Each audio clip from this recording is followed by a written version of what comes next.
E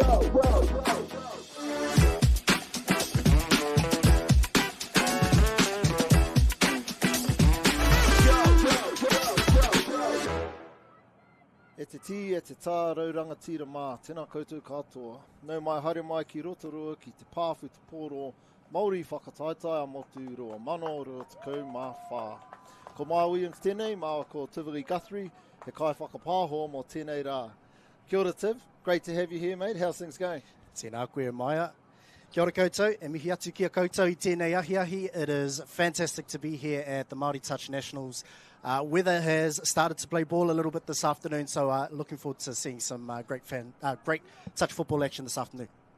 You've got some actual previous results of these two teams. Obviously, this the fifth. Ooh, we'll just hold off here. Actually, Tiv, as we see the first haka of this grade.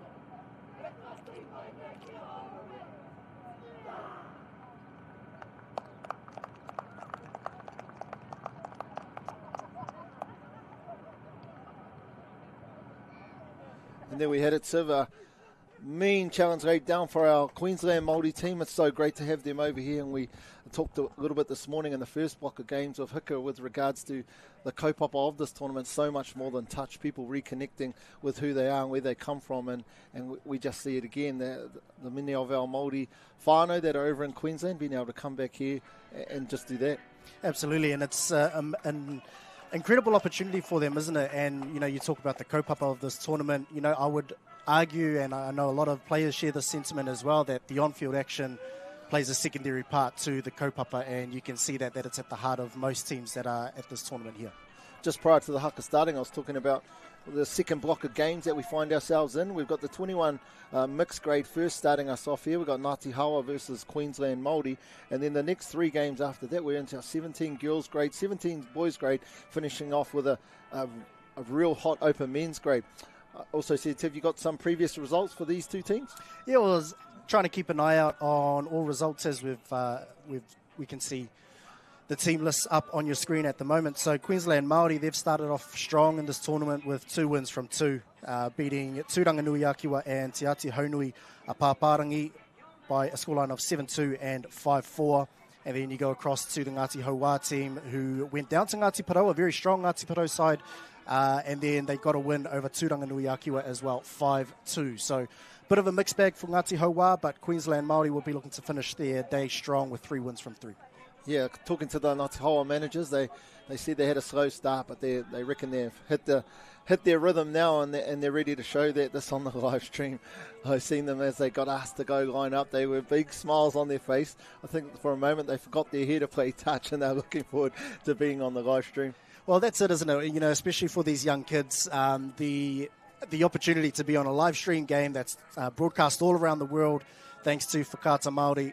You know, they would relish this opportunity, and you know, it's exciting and it's infectious, isn't it? How many of these tournaments did you play in? Well, are you trying to out my cultural background there, Maya? Well, I'm not trying to out it, but I'm going to say up until recently there was just as many Ngāti Pākehā and Ngāti other iwi that were playing in this tournament, such as sharing the love of the tournament.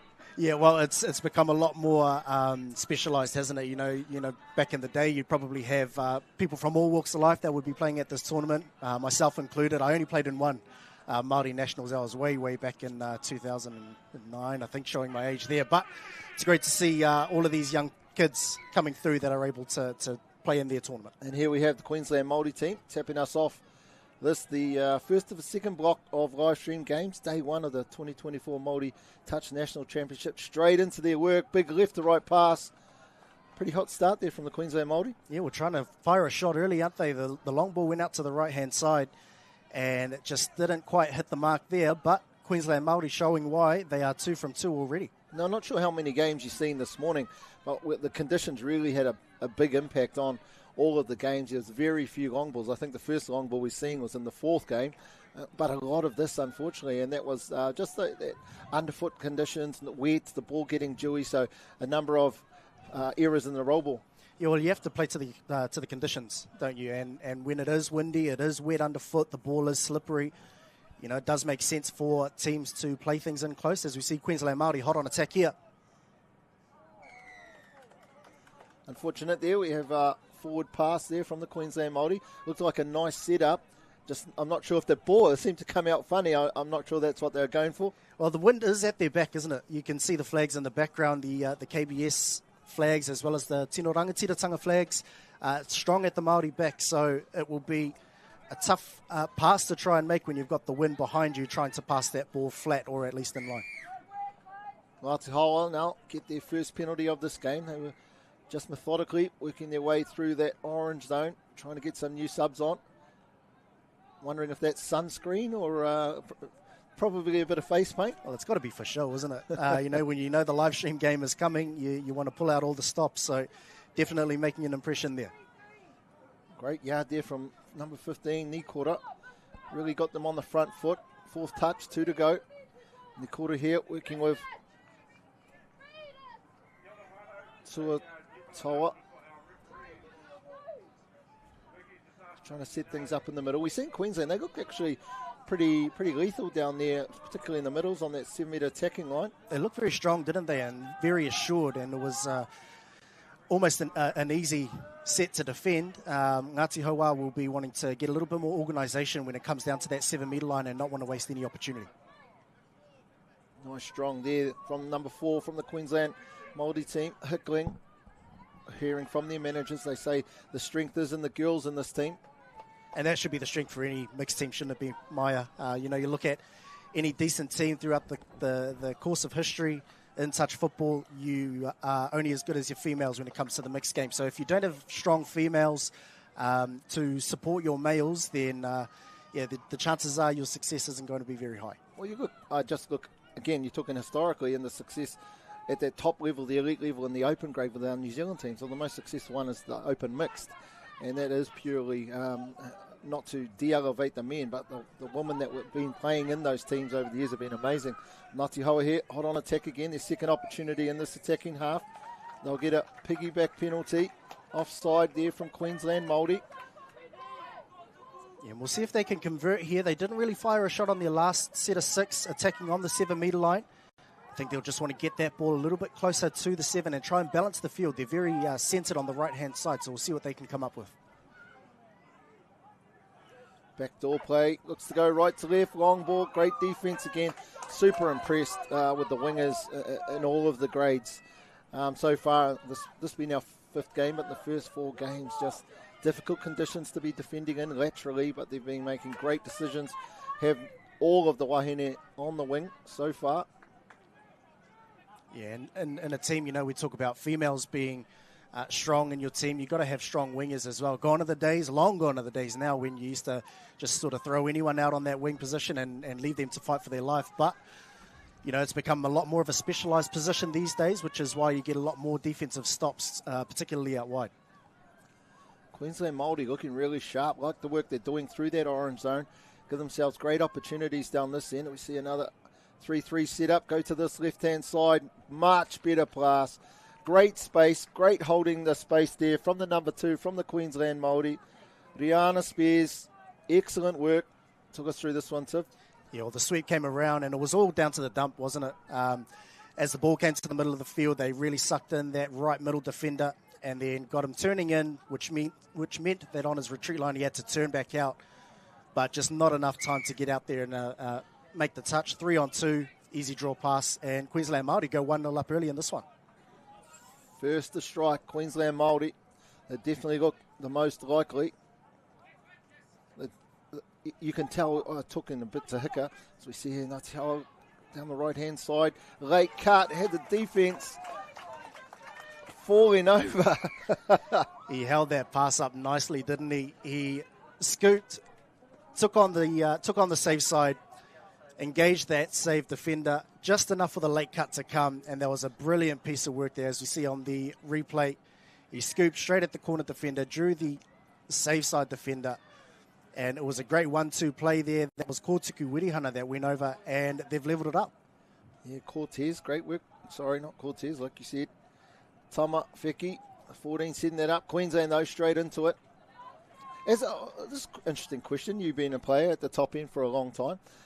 A lot of times we see a team go and score, and then they go on defence and they get a try in straight away. Hika talked about there being a lapse. Obviously, that would be a mental lapse and concentration. How does that lapse come into it? Well, it depends because, you know, especially in the context of the game you have, especially if you're struggling to put on points, you know, you're working so hard to finally get that one back, and then when you finally do get that one back, that's probably where the lapse comes in, because you've tried so hard to finally get that try that, you know, you forget that it's backing it up. That's the next most important job. As we see Queensland Māori down the left-hand side, numbers were there momentarily, but then they'll go back to the middle of the field and look to strike to regain their one-try lead. Been really good at manipulating the defence. Talked about getting shoulders to switch in and then going down the outside. Footwork. Oh, the referee was looking like he wanted to give the try, but went back for the penalty for offside. I always find that odd when a penalty for offside given and not a play-through try. However, straight back into it. Quickie off his left. That's a great slip down. What a good read there in the defence by the number 2 from Ngāti Hauaa. Ngahuia Mark. Great work. Yeah, I thought that should have been a try given on the previous play to Waitākere. He's looking lively in the middle, isn't he? As the sweep comes around to the right-hand side, they've got numbers out on the right. Brilliant dive over there. And Kohu Waitākere that time just came around on the sweep and just had him stripped for numbers on the right. Great touchdown, the second one there for the Queensland Māori side. You see this on the replay, as you said, Tiv. Just getting people into the right space, lifting those defenders up, making it easy. We see the 12, he just steps on the outside. It looked like he was going to go back in, and then he went out. I think even the ref thought that too. He momentarily paused. 2-1, Queensland Māori up against Ngāti Hauaa. We see them now with the ball. Second touch into their work. Been quite interesting seeing a couple of the wahine players. We see on the sweep the number 9 here from Ngāti Hauaa. Hira.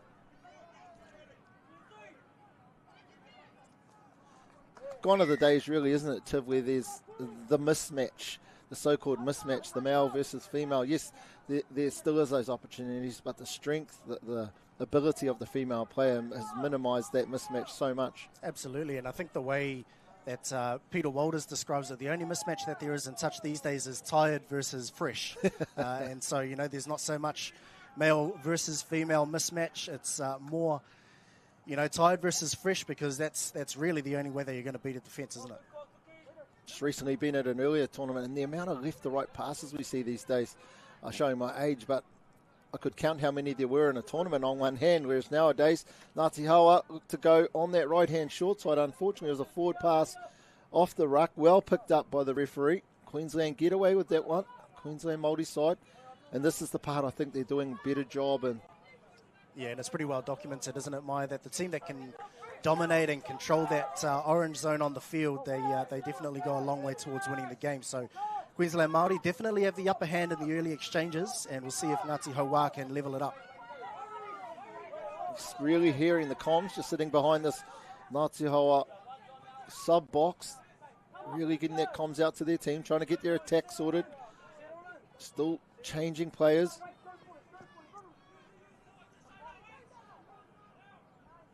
Great work there from the number 2 and 8 from Ngāti Hauaa, the 2 female players. We see here another quickie option. Throws the huge left to right. Oh, and that's great defence out wide there. That was Nasalia Hickling on that left edge for Queensland Māori. And I like the look of Tamawhiki for Ngāti Hauaa. He set up their first try, and you know, he really pulled that left-hand long ball out of nowhere and almost pulled something out of nothing. Thought he was going to go short. Next minute, boom, it goes out wide. The orange area you talk about, here the Queensland Māori. Just have them backpedaling. Oh, did he get him back? No, he didn't. And we see the handoff to the number 12 from Queensland Māori, Kohu Takiwā. I actually thought the defender got back to him, Tiv, in this replay. I thought he nipped him on the heels, but he didn't claim the touch, so there was obviously a clear miss there, but it was just stripped him for speed, didn't he, through the middle of the field. Excellent speed there displayed by Tyrese Hughes. Managed to find a free attacker, and Queensland Māori, they go up by another one. Now, I can't have you sitting next to me without acknowledging the incredible mahi you do with the seventh touch, and I just wonder, in terms of the education aspect and just making it, you see a little sneaky play down the sideline, something out of nothing. Great. I don't even think they were sneaky. That looked very intentional in terms of what they come on here with. Ngāti Hauaa, great way to hit back straight away. Yeah, it was a bit of a slingshot move, wasn't it, down the right edge? You know, they got the link, making this touch here, and then they just powered down the right-hand side, try to get on the outside of the female link, and then it was a great pass back on the inside. Ngāti Hauaa, well-deserved, and it was a great try in the end by Rangiho, and they pegged the difference back to 1. So it's 3-2 to Queensland Māori at the moment, as Queensland Māori go straight back on attack. Tamawhiki there, the man you talked about earlier. Great work, gets them back within 1. 3-2, Queensland Māori straight into it. We see Sweet from the right-hand side, goes long. Maybe just passed too early. Defence had that covered. Good work. Ngāti Hauaa, we talked about the importance of defending that next set straight after a touchdown. Yeah, and they'll be happy with that. I think Queensland Māori, on the other hand, I think he did pass it too early. He would have loved his time over again. If he took it to the line a little bit more, I think he would have had them in 6s and 7s defensively. Going back to a point I was trying to make earlier in terms of the mahi you do with 7th touch, I just wonder, do you ever think in terms of that education aspect that some of these players or all of these players have been watching you on the platform, breaking down the game of touch in the expert way that you do and what they're learning from it? Yeah, well, I think that learning is probably the biggest aspect, especially when you're playing at this age. You know, you've got all the skills in the world, and a lot of people usually do at this age, as we see Whiki once again finding the extra number out on the left-hand side, but the ball just not quite going to hand, but it was looking likely on the left-hand side there for Ngāti Hauaa. But just, I think the way that games are broken down in terms of touch IQ and game sense, that's probably what's lacking a little bit in this age group, because physically they've got all the tools in the world at their disposal. It's just that, that IQ that's probably needing to catch up. Oh, unfortunate there. Just a little lapse in concentration. Tamawhiki, I'll tell you what, he's not greedy. He scored one. He was going to set one up there. He seems to be the man of the moment for Ngāti Hauaa in this team. Yeah, absolutely. And if I was on defence, he'd have me sweating like a gypsy with a mortgage, I'll tell you that much. So Tamawhiki, he'll be staying on for this set, and I would love to see him get his hands on the ball as well. Sure, it's no sweat with you and the mahi you're doing. Probably got 4 mortgages or none, actually. You get paid in peanuts there, Maya. Oh, you're a teacher too, eh? Here he has the man we've been talking about, Whiki, marshalling the troops, hot on attack. Ngāti Hauaa, footwork. Yeah, it was almost similar to how they set up that first try, wasn't it? Just taking that scoop towards that cornering defender and really forcing that safe defender to come across laterally, which opens up that late switch back the other way. But ball couldn't go to hand that time, but Tamawhiki, he is looking dangerous in this first stanza. Look at Queensland, straight into their work, already in the red zone now. They're getting into it. A couple of touches to go. 33 scoop, just going, draw and pass out to this left-hand side. They've had a lot of success early on in this first half of this game. Takes them back to a 2-touchdown lead, 4-2. Yeah, and it was great hands there as well out on the left from Natalia Hickling. The 3-on-2 situation was summed up beautifully. They just went through the hands, as we see on the KBS replay, really opened up the left-hand side of the field. The scoop came, and it was catch pass and a brilliant touchdown. Finished on the left-hand side for Queensland Māori, and that's a great strike to have when there's only 20 seconds left in the first half. Yeah, probably 3 touches left in the game. Be interesting to see if Ngāti Hauaa have a plan like they did previously. A short side play, just catching them off guard. I thought they were going to run it again. Get 2 more here. Queensland Māori want to keep them out to take 4-2 lead into this half-time. Yeah, and you can see them just dropping back well into the 7-metre line, just waiting for that hooter. There it goes in the background, as Ngāti Hauaa will look to salvage something from this half. Going backwards at the moment, but we'll see if they can come up with something. The ball is still alive, finally goes to ground, and what a first half we've had there, Maya. Yeah, excellent first half. Queensland Māori 4 over Ngāti Hauaa to Ko motu te wāhanga tuatahi o tēnei kemu, hoki mai aku nei.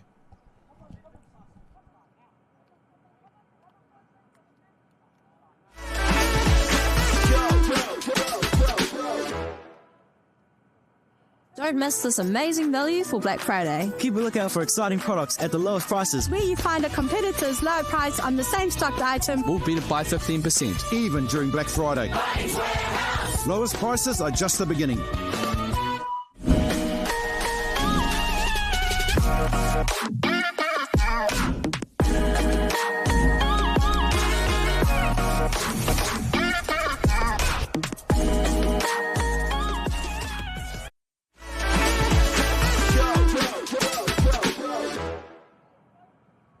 E te iwi no mai hoki mai. Tivoli, first half down. This has been your first game. What's your summary of the events of that first half between the Queensland Māori and Ngāti Hauaa under-21 mixed teams? Well, I think it's a well-deserved lead for Queensland Māori, isn't it? The two try leaders, probably a fair reflection of how the game's gone so far. They've had probably lion's share of the possession as well as the field position, and they've managed to convert 4 opportunities when they've been down there. Ngāti Hauaa have done well to keep the deficit only to 2, but it's going to be a monster effort in the second half if they want to get over the top of this Queensland Māori outfit. Yeah, been impressed with Tamawhiki for the Ngāti Hauaa team. He seems to be the danger man on the attack anyway. And when we look at their Queensland team, it seems to be more like a team performance there through their orange zone, as you referred to, and then down on attack, pretty clinical. So they've got a 4-2 lead as we go into the second half. Yeah, definitely more of a collaborative effort on the Queensland Māori side, isn't it? And, you know, you look at the likes of Takiwā, both Takiwās, you know, they're really looking to create a lot of their opportunities. But Ngāti Hauaa, their danger is coming from Whiki. He's dangerous out of dummy half. But if you can defend defending a single player is a lot easier than it is defending an entire attacking unit, isn't it, Maya? For sure. If you were coaching in the Ngāti Hauaa sub-box, you were their coach, what would you be saying to them in terms of having watched Queensland Māori? How would you break that defence down, which has been pretty solid so far? Well, I think before you even get to defence, it probably comes through the orange zone. You know, as we mentioned in the first half, Queensland Māori are getting over the top of them in that aspect, and so if they can sort of somewhat gain some parity through the middle zone of the field, the orange zone of the field, then I think they'll find themselves getting more strikes on the back ends of their set. See them here, see if that is exactly what they do. Here he is, the man again, Whiki. Oh, brilliant line there. It was almost like a rugby line, wasn't it, from the link in terms of hard and fast and straight up the guts? Well, it was, you know, nice and flat too, wasn't it? And it just didn't really give the winger enough time to make a decision. And if that ball had gone to hand, that would have been the perfect way for Ngāti Hauaa to start the second half.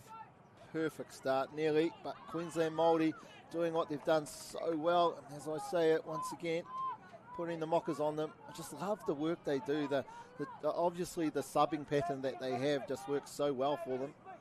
Getting those fresh legs on, but getting also right up the field with the opportunity for attack at the end of it.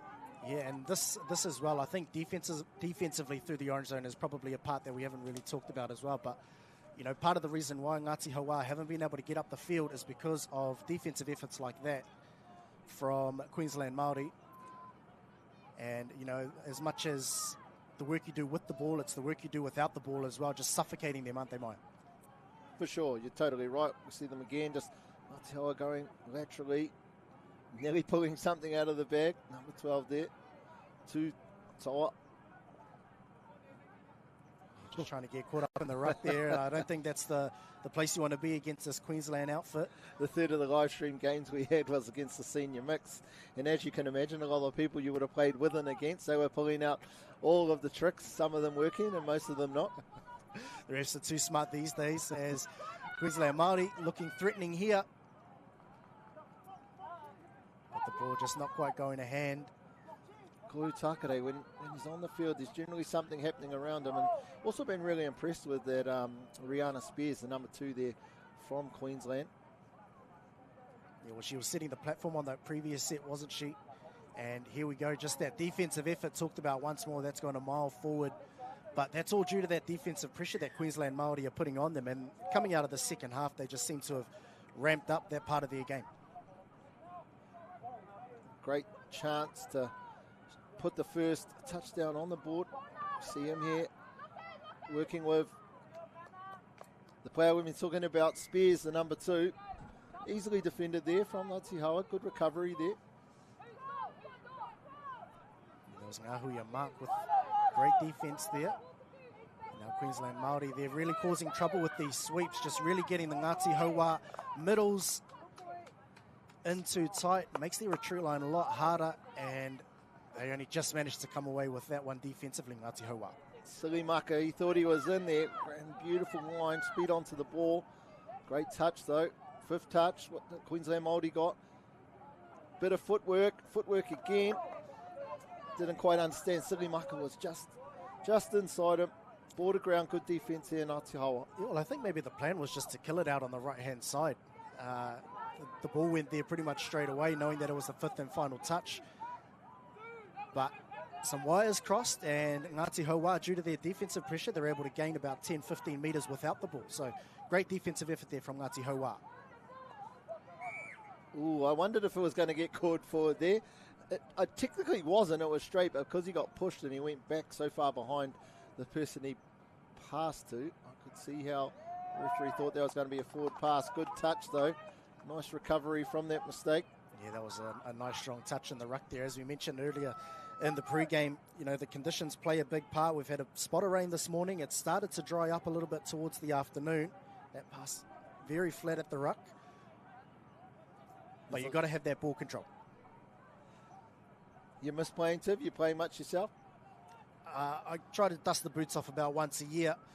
But, you know, when you've got young ones coming through that have skills like this, you know, what's the point? You've moved into one of the beautiful parts of the world, up in the mighty Coromandel there. Tauranga, how's life up those ways? Oh, it is a beautiful part of the world. I'll tell you what, there's a little bit more sunshine than what we've got this weekend. And, you know, right by the beach, so beautiful lifestyle. And, yeah, brilliant part of the country. I would highly recommend taking a visit out those ways if you're ever around those parts. If you're watching the live stream, head out to the Coromandel. Great hands there from Queensland Māori. They'll look to strike towards the back end of their set. Some speed out of dummy half. Just needs to find an extra player. Oh, and he did everything but put the ball down. Unfortunately, Queensland Māori, that would have been, a killing blow, I think. Taniko Takere, what speed. The number 6 from Queensland Māori just left everyone for dead. And that's his second break out of dummy half in this game as well. He had one in the middle of the first half. And he's definitely got some speed out of dummy half. Ngāti Hauaa going to want to keep their eye on him.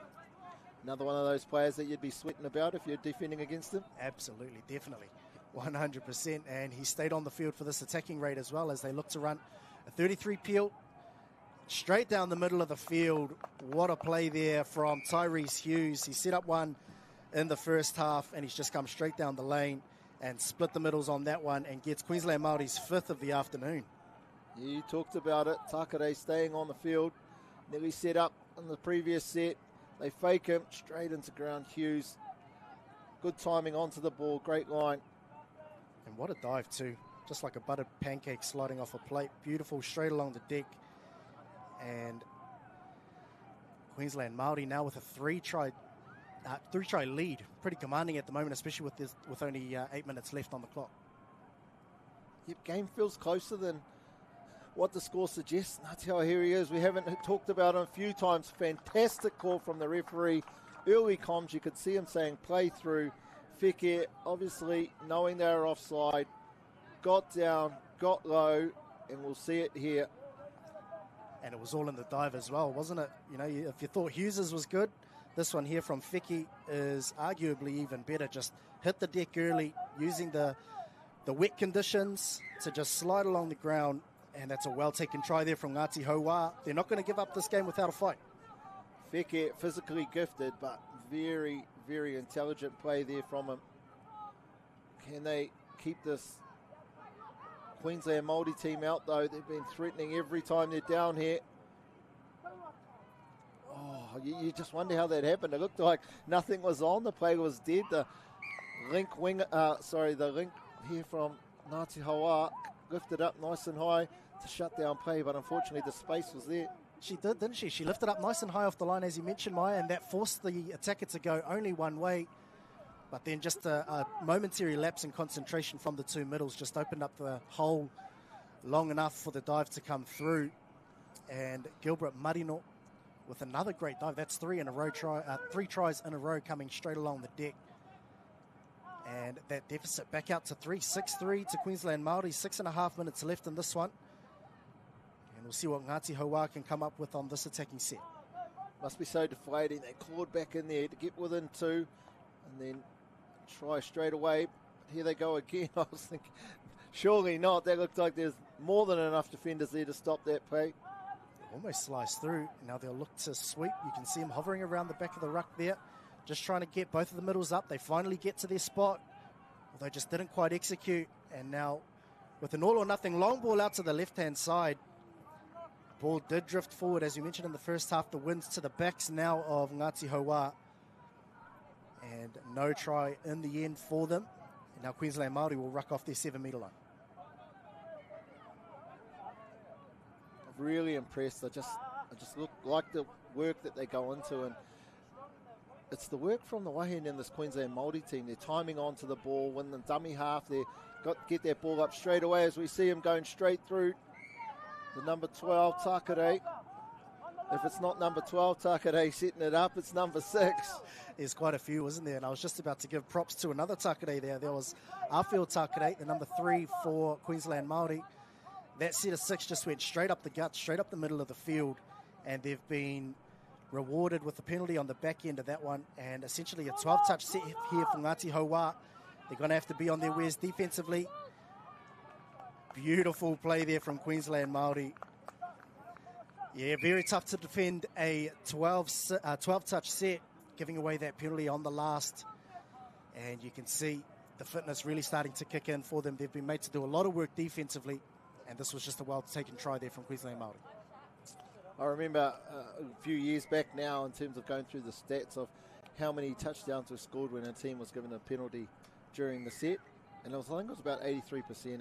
It's just such a lethal thing to do, is to give away any penalty. Definitely, and that one came from their hard rucking. So, you know, if you've got a strong rucking game through the middle of the field, essentially you can get the defense on their heels, and that makes it a lot easier. With the sloppy roll the ball there from Ngāti Hauaa, they'll be disappointed with that one.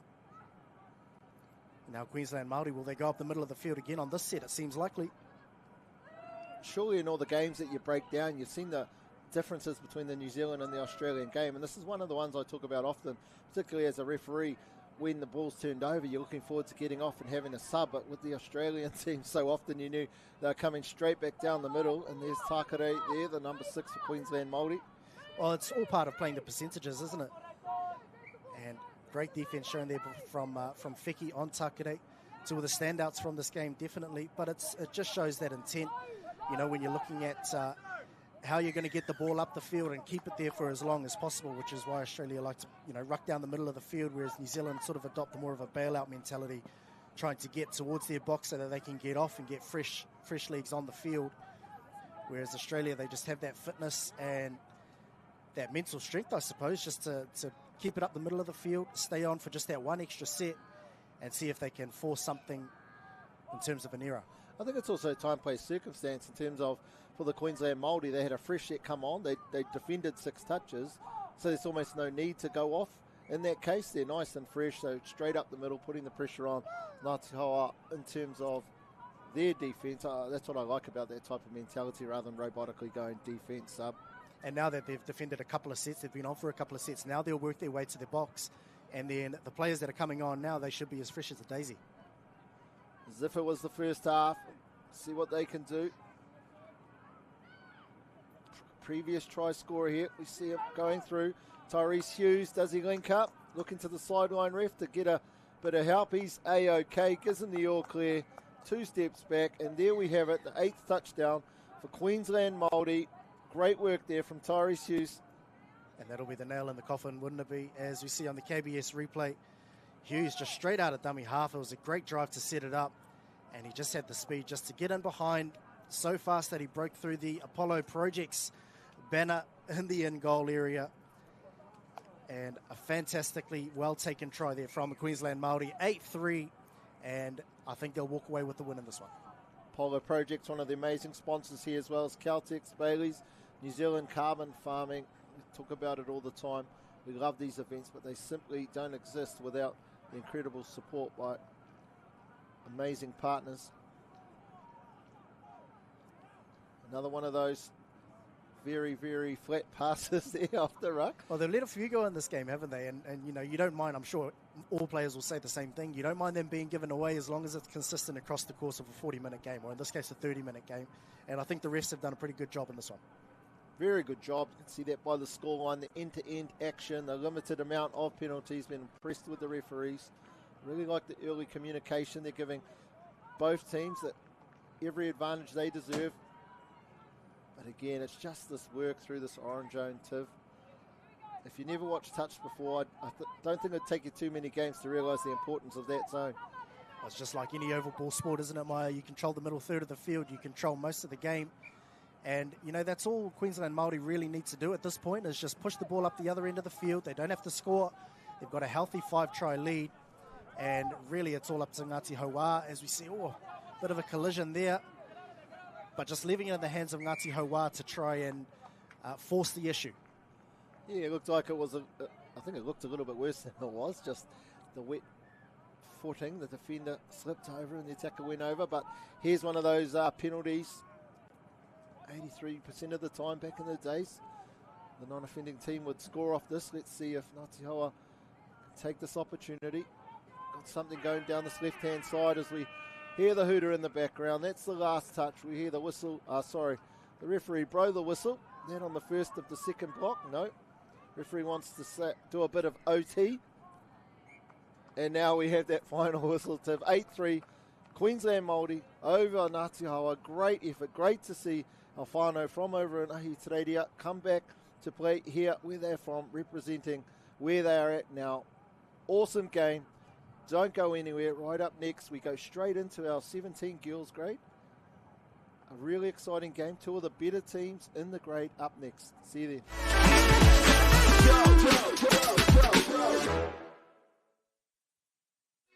All the big schools are here. Tino uaua ki te rapu kai tākaro nā te iti o te kura. Ka whakawhiti koe mai tō tinana ki tō ngākau.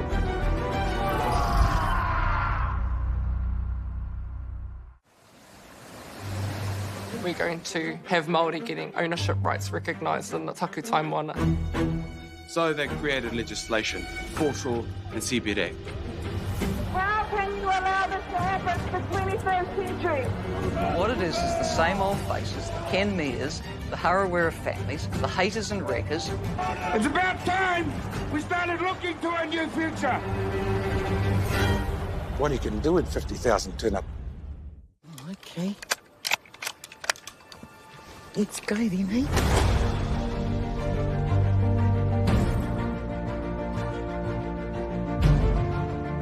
You want to just jump in, the dark horse? Deep down, that's all we want.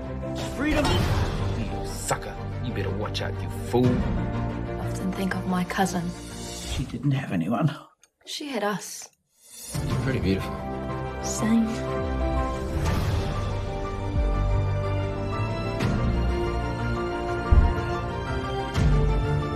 We're going to get you back, Mata. I promise. Kiriata no Aotearoa. Ki whakaata Māori me Māori Plus.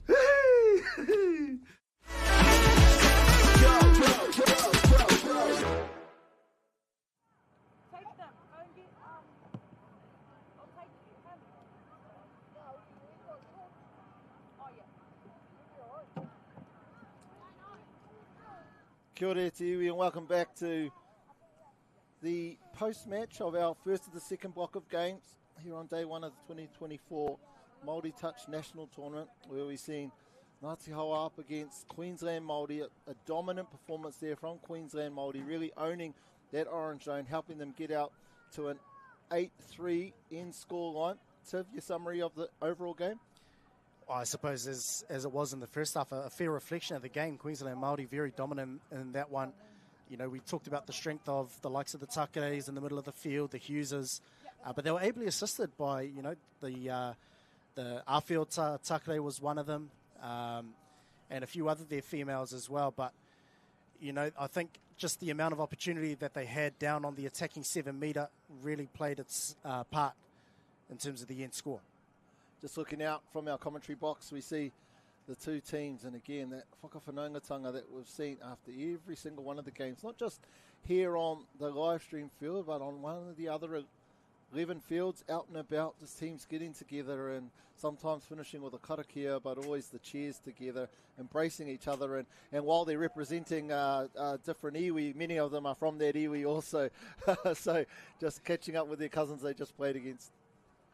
Well, te iwi Māori, isn't it? That's probably the one that everyone's here to represent. You know, we talked in the pre-game about the kaupapa of this tournament, and it is fantastic to see, as you mentioned, that whakawhanaungatanga between all the sides here, representing their culture, their identity, and it is fantastic to see.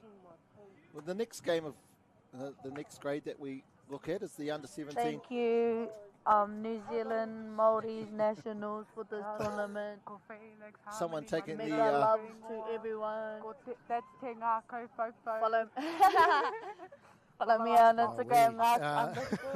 Some mischief Māori taking the opportunity to stop and let us know who, giving a little mihi out to people on our fixed mic. But back to this grade, the 17's grade, in terms of all the stuff that you break down. You haven't broken down anything in this grade. Well, you know, you try to spread it across all grades, and you know, I have sort of seen and heard a few whispers about ngā hauewha or Wainuiomata. You know, some very talented ladies that are coming out of this grade, you know, both in the contact and non-contact versions of the game. So I'll be interested to see how they go in this game upcoming against a well-drilled Waitākere team as well. While we have a moment here, just another big shout out to the key sponsors. One Foundation, key event funder, Rotorua Lakes is where we are in terms of this host city, and a beautiful city it is. Got to spend a little bit of time down Eat Street, just checking out the awesome places down there. But Bunnings Warehouse, one of the best sponsors you can have attached to your sport, KBS Sportswear. You're connected with KBS, Tim? Oh, yeah, love KBS. Got an opportunity to get some shirts printed through them, and their service as well as the quality of garment is absolutely top notch. So highly recommend KBS if you're looking for anything in terms of your sportswear and apparel. Their quality standout, isn't it? You can go anywhere and you'll see some gear, and like I was saying to Hika earlier, that you just know that it just stands out in a way, but still, I guess, stands out in a way without being too standout-ish, and it's just amazing gear. So big shout out to the apparel partners of Māori Touch, the KBS Sportswear. Kāta Māori obviously on here. We see the team list coming up. Waitākere, any key names that stand out in that team for you, Tim? I think we'll talk about that just after the haka here.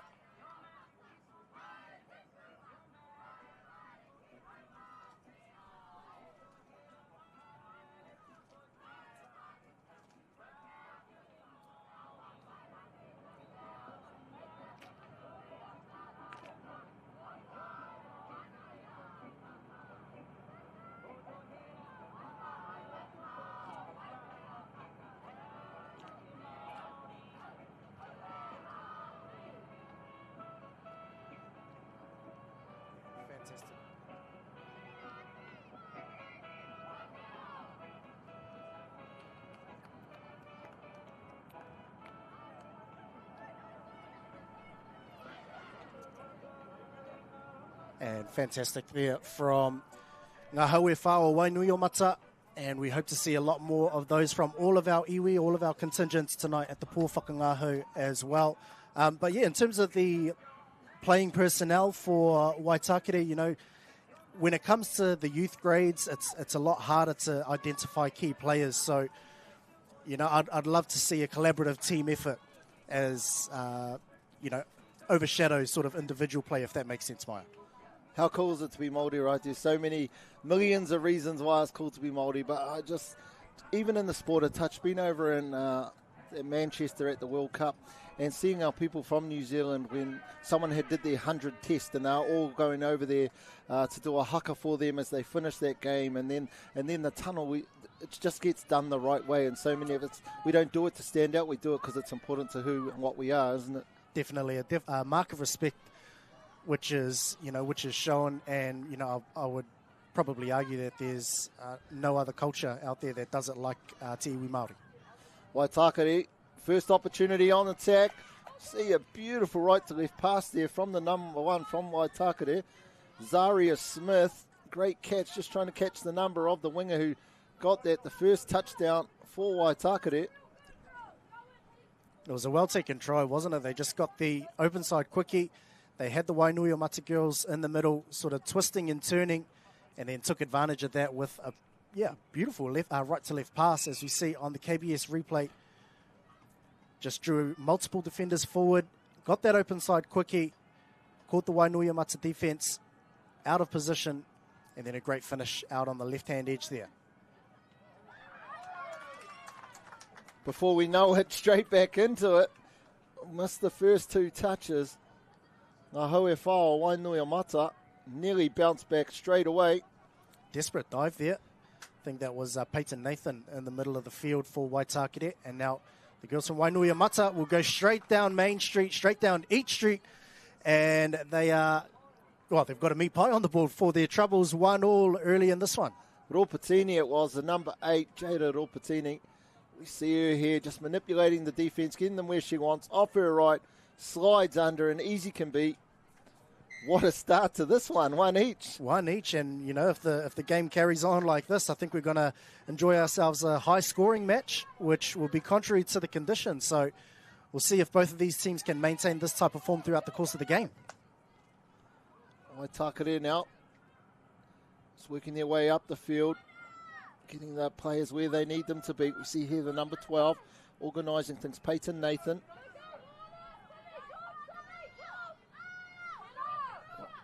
Just unsure what might have been a forward pass back in the middle of the ruck. No, 6 touch. Seeing Liz Rua anticipating things. I thought she was going for a forward pass. Good defence there from Ngāhui Wainuiomata. Yeah, and again, it's just that pressing defence, the defence that you do without the ball that can play just as much a part as if you had the ball. So great press defense and really pressured Waitākere Māori into retreating. And they gained, about 10 metres without the ball there. 1-1, less than 3 minutes to go. And we see a scoop. Ngāhui Wainuiomata nearly got through for their second. Maya Bird, the number 3. And again, I think there was another defensive effort there from Peyton Nathan, the number 12 for Waitākere Māori. She's showing her wares defensively. And now Waitākere working their way to the box as we get fresh legs coming on. The ruck probably needs to be cleaned up a little bit from both teams, but it is still early in this one. Less than 5 minutes gone. And now on the last, that's a great break out of dummy half. That's Zaria Smith. She just needs to find and link up with one attacker. She does so. Finds Atawhai Mātoi. And that is a well-taken try there for Waitākere. Almost out of nothing there, Maya. We see the 2 scoop exponents, one for each team. This time it was Zaria Smith, just the gas, straight through the middle. Number 3, just for a moment, turns away. And she's straight through. Zaria Smith, patience, beautiful pass, good support play. And there we see Atawhai, the number 6, in for number 2 for Waitākere. But Hauaa Wainuiomata now with the ball. And here she is again, the number 8. What has she got? Only just touched there from Zaria Smith. And I tell you what, she held the ball up well there. That was Acacia Hemera from Wainuiomata. And she's just pulling the strings here, isn't she? She's got the outside. I would have loved to see the ball go back to her, but a 360 in the middle. What a dummy there. The dummy pass was so good. I almost ran onto the field myself. What a try there for Ngāhui, and they level things up. Ropatini, you just knew that if they gave her the ball, she was going to score. She almost had too many options here. She come onto the ball so quickly. She could have scored on the outside, could have passed on the outside, decided to do a little pirouette, and hey, you know what? Score closer to the posts.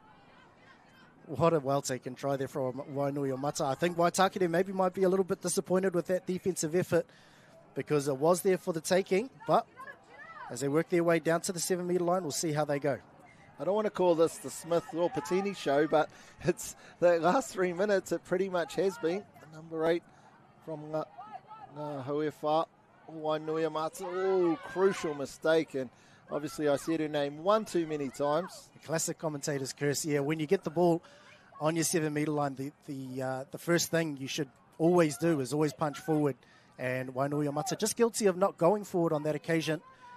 Gifting Waitākere another set of 6, a great touch there. Nathan just running out of options on the right. She's made a couple of really good touches the middle there for Ngā Hauaa Wainuiomata in terms of holding up the attacker. Just sort of running into each other's space, unfortunately. Good defence there from Ngā Hauaa or Wainuiomata, particularly the number 5. And they looked really assured there, didn't they? Especially number 5, as you mentioned, Hoana Hopuhopu. And she really led that set for Wainuiomata defensively. And as a result, they managed to hold out Waitākere. And we'll see if they can make their way to the box. Almost getting there, just off the mark. So it halts their momentum momentarily. And yeah, as we see, just 2 sets in a row, guilty of not getting off their try line. Only 5 on defensively. Waitākere here looking to, could have just run into the space. Drew defenders in. Probably would have scored out on that right-hand side.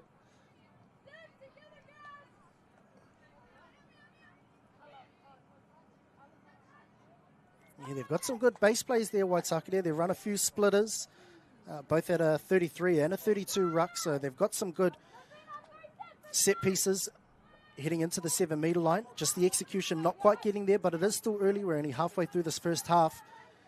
Great defence from Waitākere, making it really hard for Ngā Hauaa or Wainuiomata to get off their defensive line. This will be their 4th touch. Oh, nice little diversion there from the 12. Gets those extra metres. The momentum she's creating.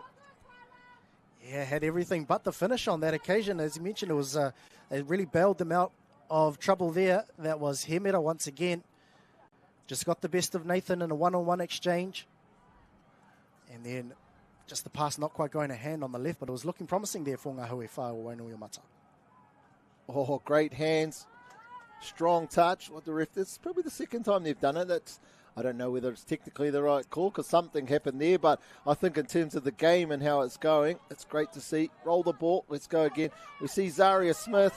Referee looks like he was going to give the penalty. Does he go back for it? He does.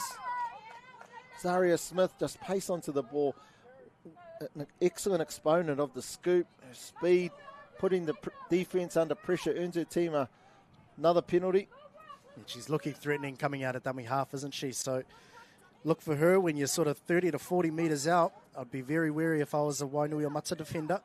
And she stays on in the middle of the field. Let's see what she's got in terms of a short game. Work in the middle there with Atawhai Mātoi. Come out to the right edge. Appeal play. Wrapping around. That's a great shot there from Wainuiomata out wide. Excellent read there from the winger. Smith again trying to use her pace to create something out of nothing. Good defence. 3rd touch, 3 to go. Smith, Hope, a little bit tired. Absolutely spent. And why wouldn't she be? She's done a lot of work offensively. And now if you're Ngā Hauaa, that's definitely the channel you'd want to direct all your attack to, wouldn't it? Yeah, unfortunately just running into other people's spaces. Could just simply be a little bit more direct, pass the ball, get on the outside of the defender like we did there. That beautiful work there in the middle. Can't quite catch that number. The number 1 there for, who was it, Mariah Nichols. Here she is again. I haven't said her name too much this game, but this has been a great set from her. Let's see if she can finish off what she's created so far. Yeah, just on different pages there, Nichols and Burt. One was looking to be a little bit more patient. One was looking to strike while the iron's hot. And in the end, it doesn't really matter because they've got a repeat set on the 7 metre line. And Waitākere, they're looking quite tired defensively. What's Nichols going to do here? Is she going to get it back? She does. She looks for space. Yeah, touch and go there, 50-50. They got the open side quickie. Seems to be the go-to for some of these girls early on. And almost managed to dive underneath there. Gray comes into the picture off to Burt. What has Burt got now? Oh, looking to pull the defender in, create some space there for Nichols. Well defended, Waitākere. Burt again with the ball. Really manipulating that defence, Tim. And doing well at it too. Trying to work that penalty. And there we see the big swan dive. Had the defender offside. We definitely wouldn't call that a slide, more a dive. 3-2, back to a 1-touchdown lead. Ngā Hauā Wainuiomata, we see it here. Sort of halfway between a sliding dive and a slam dunk. That's popular with the youth these days, wasn't it, Maya? Definitely not popular with me, the slam dunk. Haven't seen any today. I hope you haven't just jinxed that. Not popular with a lot of shoulders as well, I think. Yeah. All coaches when they end up losing by 1. But what a try there for Ngā Hauā Wainuiomata. They get another 1-try lead, 3-2. And again, just as it was in the last game, probably a fair reflection of how the game's gone so far. Although Waitākere did have a sustained period where they were on the 7-metre line, attacking from about 10 metres out, attacking with depth. Cut out pass to the left-hand side, a quick tips ball back on the inside. Was the ball touched? Referee says no, we'll play the touch. And fifth and final, Waitākere Māori, I think just wanting to let the football die on the right-hand side. And again, Wainuiomata, great defence there on the fifth and final. It's half expectancy. Jaria Smith come from the sub-box there. See a scoop again. Good defence though. Ngā Hauā or Wainuiomata. Now they're working away. Much better set. A lot more direct. Central up the field. Not going towards the sub-box. They've done well in this part of the game. The players that have swept on. Getting that extra pass. Ropatini directing. Play. What does she do? Hits Nos again. Looks short. I thought the winger was going to get there. She doesn't. That's an excellent dive there from the number 12. Acacia Hemera going in for Ngā Hauā Wainuiomata's 4th touchdown. That was set up right from the defence, wasn't it? Well, I think, yeah, absolutely. And then, you know, when you talked about Ngā Hauā Wainuiomata, the way that they're able to shift when it comes to sort of the 4th and 3rd, even the 3rd touch, the way that they can get in behind just the single flyers of Waitākere, and it really puts them in 6s and 7s. And then the scoop came through. They managed to get another one on the board, so that's 4-2. I think maybe their biggest lead of the half so far. Biggest lead. That's what I'm about to have after this game. But probably a reflection of the dominance that Ngā Hauā Wainuiomata have had in this game. We see Jaria Smith back on now, so it'll be interesting to see if she can get them back. Expecting something in a foot race that she's showing us so far. That was great defence there from Maya Burt. She read the left foot step well, and then was able to make the touch on Zaria Smith, who's been looking threatening for Waitākere, but a great defensive effort. I think what you talked about the last set as well, Maya. Defensively, Ngā Hauā Wainuiomata just getting the upper hand over Waitākere, and then that's where they're starting all of their sets from. And then this orange zone of the field, the way that they can shift the ball when it comes to the strike end of the set of 6. As a scoop comes out of dummy half, no numbers will be that way. Was this a penalty? Yeah, good call from the referee. I think that was the 1-2 touch. 1 step, 2 step touch, not quite enough. No Ropatini though. We talked about it though, the number 5. Wana Hohepa. See her here going into dummy half. Ooh, another one of those very flat passes. Referee's okay with it. Looks to the sideline. The sideline is to... Yeah, that was almost like your nan saying, pick your clothes up and put them away, wasn't it? Well, I don't think there was any real reason for the play to stop, and the referee, well within their rights to call play through on that one. I think the Waitākere defender trying to pull something out in terms of getting a call from the referee. Nothing forthcoming, and Ngā Hauā Wainuiomata, they've really dominated the back end of this half, haven't they? Yep, taken a half away for sure. I wouldn't say the game just yet. With another half ahead of us. Minutes to go in this one. 5-3, the score. Just waiting for the scoreboard to catch up with us. Waitākere, though, working their way down. They did this last time down. Sweet play from the number 7. Blair. Stepped back again. That's another great shot there out wide. That was Evalupi there. And we should come up with another one there as well. That's great back-to-back defensive efforts. Fantastic there from Sunday Evalupi. Now, your only objective here with 20 seconds to go, Tiv, is ball control. We don't want to turn it over. We don't want Waitākere to get any more opportunities with the ball, I'm sure. Yeah, definitely. And then punch the ball up the other end of the field as far as you can get it with only a couple of seconds left. No turnovers will be priority number 1. A try shouldn't even register on the play. Oh, sorry, on the mines. But Ngā Hauā Wainuiomata, will they get one? Referee says no. Burt got through into the in goal. Tried to link up with Madison Gray, but the defence covered it. Excellent defensive work there from Waitākere to ensure they weren't going to go into this halftime breakdown any more than 3. But there you see it, whānau, 5-2. Ngā or Wainuiomata up against Waitākere. Be right back to see who takes the second half out.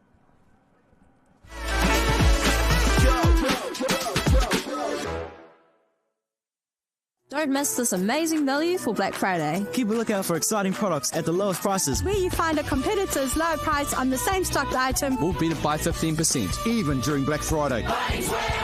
Lowest prices are just the beginning.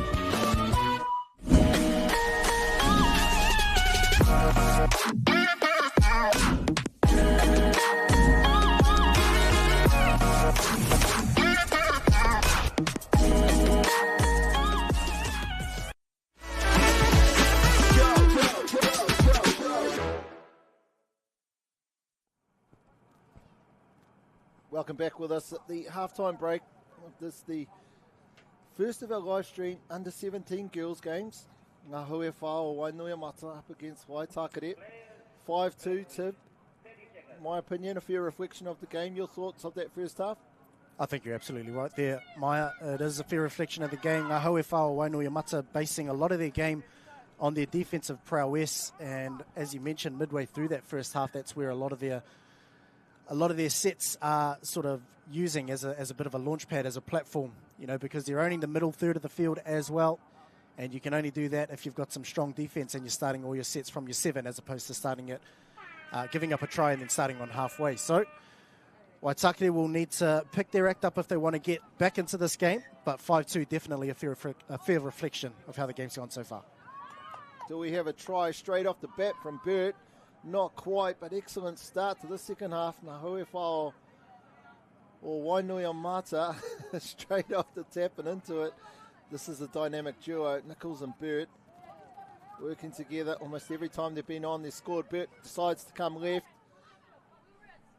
Just a simple draw and pass on the edge. Great help there from Hauaa. Meredith, sideline referee. Great diving effort there from the winger Merriman for Waitākere. And now Ngā Wainuiomata straight down each street once again.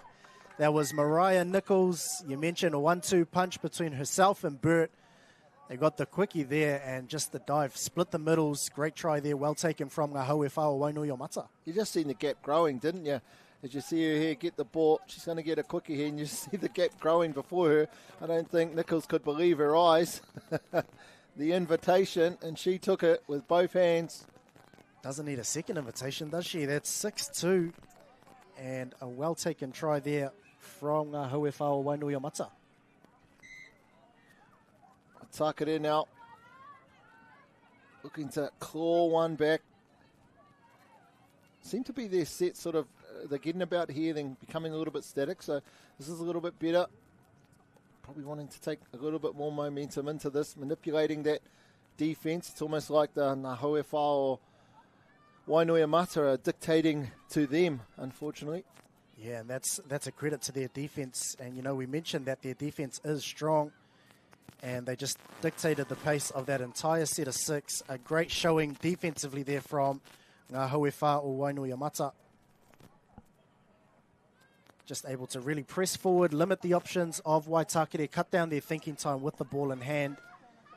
And then, as a result, they're punching their way up the field. Ropatini making her way back on the field. We see her there going into dummy half. Her partner, Hemera. Here they are again. Oh, just got that off in time from dummy half. 5th touch. Waitākere done a good job so far. Need to defend this one out. We've got numbers on this left-hand side. Fortunately, back turn there from the Waitākere defence. Did they get back in time? Yes, she did. It was touch and go there. I thought for all money that the try would have been scored, but the touch being made. And, yeah, she shut off momentarily, didn't she, did Merriman? But she managed to get that back and ensured that the score didn't grow any further. 6-2, the score remains. Yeah, this is better here from Waitākere. Great yards. Now we've got momentum coming on from the sub-box, keeping on going forward. Excellent. See, here she is, Smith with the ball. Here she goes. With that momentum, you can see what the opportunity it creates for Smith. Now she's just looking for anyone to support. And that's great mirror defense there from Ngaati Wainuiomata. We've seen a few scoops from Zariah Smith throughout the course of the game so far, and she's done spectacularly well to get in behind the defense, but the mirror defense there was brilliant. And then they've backed it up with another defensive effort on the fifth and final touch, ensuring no easy tries are scored. So Ngaati, although they've given away a penalty there for a forward pass, but they do have the upper hand in this one. She was almost too fast for the rest of the team, wasn't she? Jariah Smith, they couldn't keep up. She was waiting down in that in-goal line for a while. She had a lot of time on her hands, but just no one could get free. But she is looking the most dangerous out of this Waitākere Māori side, isn't she? Yep, she decides to stay on too. This will be good for Waitākere. She'll be working in there with Atawhai. See Atawhai now with the ball. Angle plant, unfortunate there. Not really much on. I guess it was an angle plant. Yeah, technically speaking, I understand where you're coming from, Maya.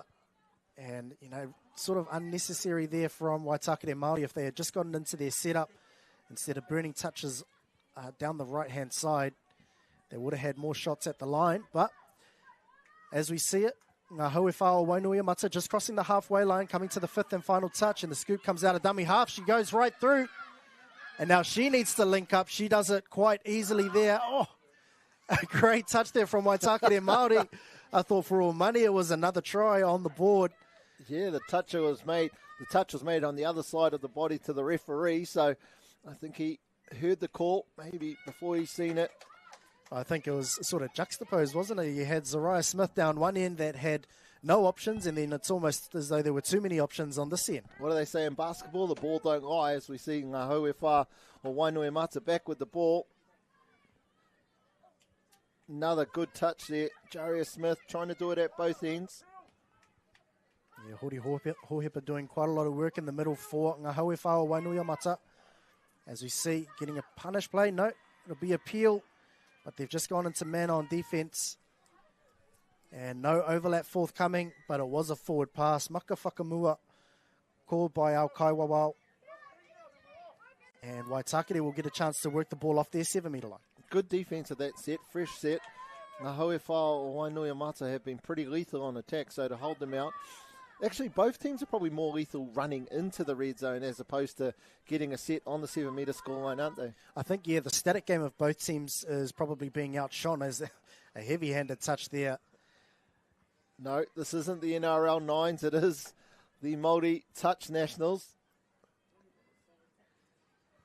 That would have probably made it on to Smash Them, bro. Featuring on Crowd Goes Wild for sure. And an easy gimme, 15 metres there for Waitākere Māori. Kaya Paniora. Ball comes back to the middle of the field. Nathan's been looking like she's been trying to rally the troops and get some direction, but just due to the pressing nature of the Wainuiomata defence, I think she was just one step ahead of herself there. Job number 1 was to catch the ball, but she was already thinking of job number 2, which was sliding across that try line. I'm sure she would have. Hauaa Wainuiomata been really good in this area. A little bit clunky so far. Starting to get the fresh legs on. One thing I've noticed about them in the second half is they haven't been as prepared to do exactly what happened then, and that's throw that extra pass. We can see the benefit of that as Lord Patini just goes straight through, and she has got so much gas. We're used to seeing her set him up. This time, though, just timing onto the ball. Gets through this gap. As we see the setup here. Just a nice little extra pass. Carry on, mate. Well, I was going to say it was something that brought them a lot of success, wasn't it? In that first half was the way that they were able to shift the ball. And then, you mentioned that they have been quite hesitant in the second half to have that willingness to shift, but we saw the rewards there. They managed to shift just that one pass, and that was enough to take advantage of a disjointed Waitākere line. And then Ropetini ends up with a 50-metre runaway. Smith back on. We see her there, number 1. Working in conjunction with Atawhai. They looked pretty threatening last time. You're just waiting for Smith to explode. She's either going to get a quick and get someone or she... no, they fake Smith. We've seen this a number of times, unfortunately. They just haven't adapted in that one area in terms of the angle roll balls. Have the Waitākere team. Yeah, there has been a few that have been pulled up. And I think just in terms of their 7-metre game, just probably burning a few too many touches trying to set up the play as opposed to actually striking. So Waitākere, unfortunately, they're their own worst enemies at the moment. Hauaa looking to get that shift back into their yardage game. Burt and Nichols, this dynamic duo for Hauaa or Wainuiomata. We'll see what damage they can do on this set. Waitākere just don't get a break, do they? 1 minute Ropatini's on, next minute Burt and Nichols are on. We see them here, just simple numbers. I thought the winger had, what have we got? Forward pass, maybe? Yeah, not quite sure what Touch it was. and pass. Touch and pass. Makato Muri. Yeah, it was. I was wondering what the call was for because Nichols threw the dummy and then went over the line. But well picked up by our referee. Now Waitākere Māori, they'll be breathing a sigh of relief there. Pretty lethal team, aren't they, in terms of their combinations they have on attack. Hauaa or Wainuiomata. 100%, and they can get it done on the defensive end too, as we see there. Just a trip back to the nines. Quite a physical outfit as well, aren't they, this Hauaa or Wainuiomata team? She's done a great job, Madison Gray, the number 10, workhorse of the team. Both links really have been. Often we talk about the people who set them up and score them, but it's the people doing the dirty jobs in the background that allow them, lay the platform for those attackers. Yeah, those unsung heroes. Every team needs them. As the quickie goes, Ropatini looking to throw the short ball, drew the defense well, and that is a well-deserved try there from Acacia Hemera. 8-2, Hauaa or Wainuiomata are rolling on all cylinders at the moment. Real pretty touch to watch. We see it here. The setup was perfect. The speed, not running too fast, allowing the defense to almost make the mistake, make them make a decision, going to the right, steps off the left, draws in the shutter. Fortunately, the link didn't stay connected. Easy touchdown. Great work there. Hauaa or Wainuiomata. Yeah, they did really well just to pull both the middles forward, didn't they? As Waitākere, yeah, the wheels have well and truly fallen off. Unfortunately, on that occasion, not quite able to get down to the 7-metre line to strike. And just inviting Hauaa or Wainuiomata, who, yeah, they've been doing really well, although off the mark is the call. Yeah, I've been really impressed with Waitākere in terms of the effort on defence and in their yards, just unfortunately getting down there. Just not quite as accurate as they need to be, but effort has been there aplenty, and we can just see it here straight away, working to the bitter end. Yeah, well, they're not going to give up this game without without fighting to the end. Although just struggling to get up the field, I think that's probably what they've lacked, isn't it? It's just a few donkeys just to get them going forward. And Smith, she's tried hard, hasn't she? But the ball goes to ground, and Hauaa or Wainuiomata will start just a couple of metres off the 7-metre line, and already on touch 3, they're into enemy territory.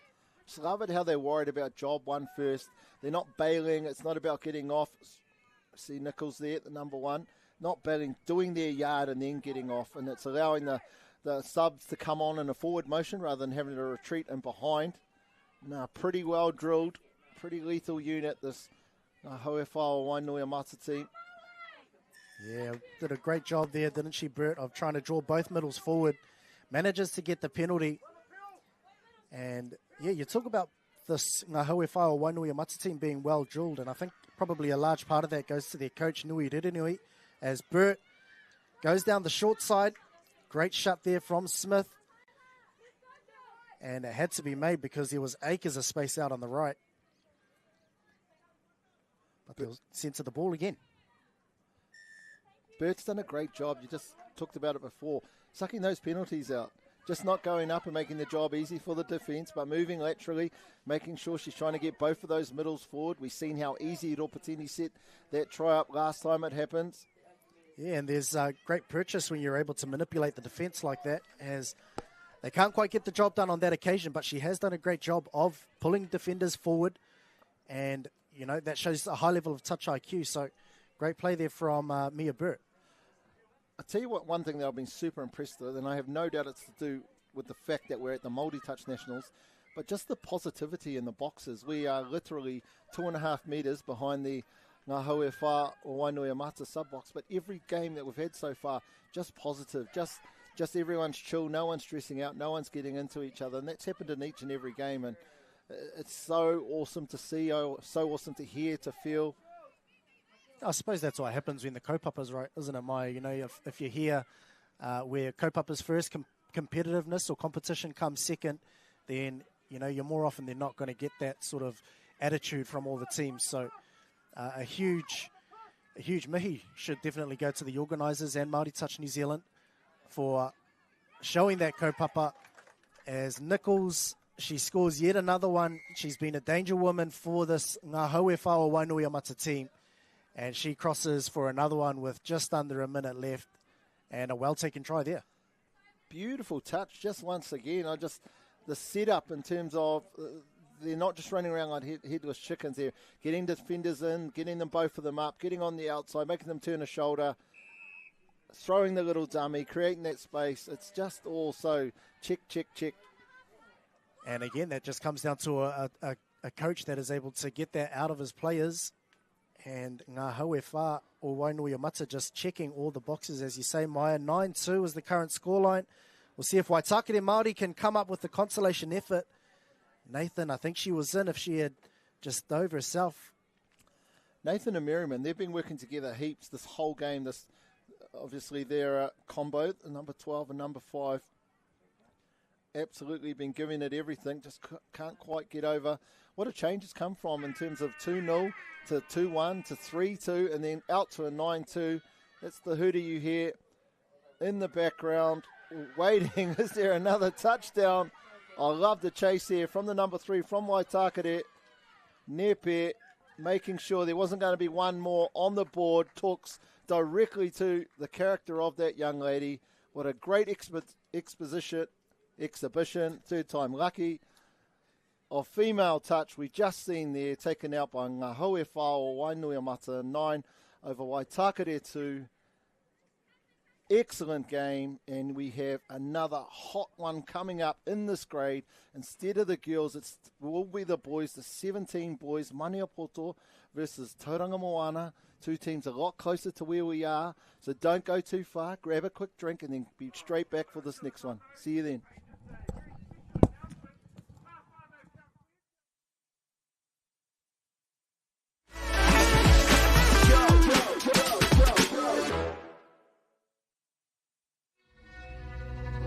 Best secondary school hockey teams battle for the Rankin Cup 2023. All the big schools are here.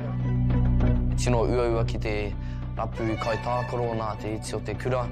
I roto i ngā tau, ko puta etahi wero, he wero I tā mātou whakamahi te reo. Ko etahi o ngā kaitākaro kua hāmene hia. Ka whakawhiti koe mai tō tinana ki tō ngākau. Kia toa I te kēmu nei.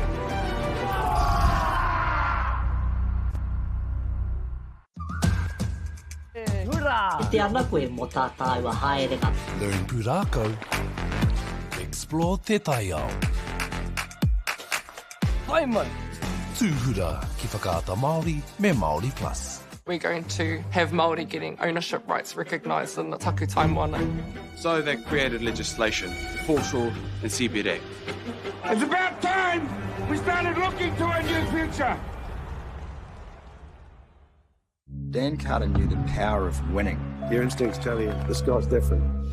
The flip side of that was the intense pressure. I'd go back to my hotel room and I'd be broken. Dan Carter, a perfect 10. Ki whakaata Māori me Māori Plus.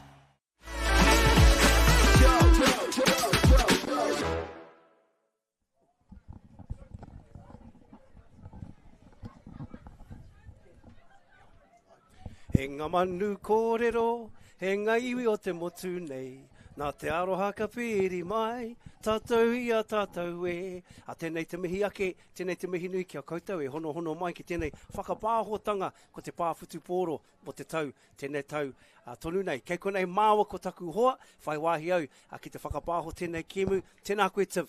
Tēnā koe Hicks. Thank you for your waiata, beautiful singing voices. I'm sure a lot of our touch community will already know. But yeah, thank you for joining me in this one.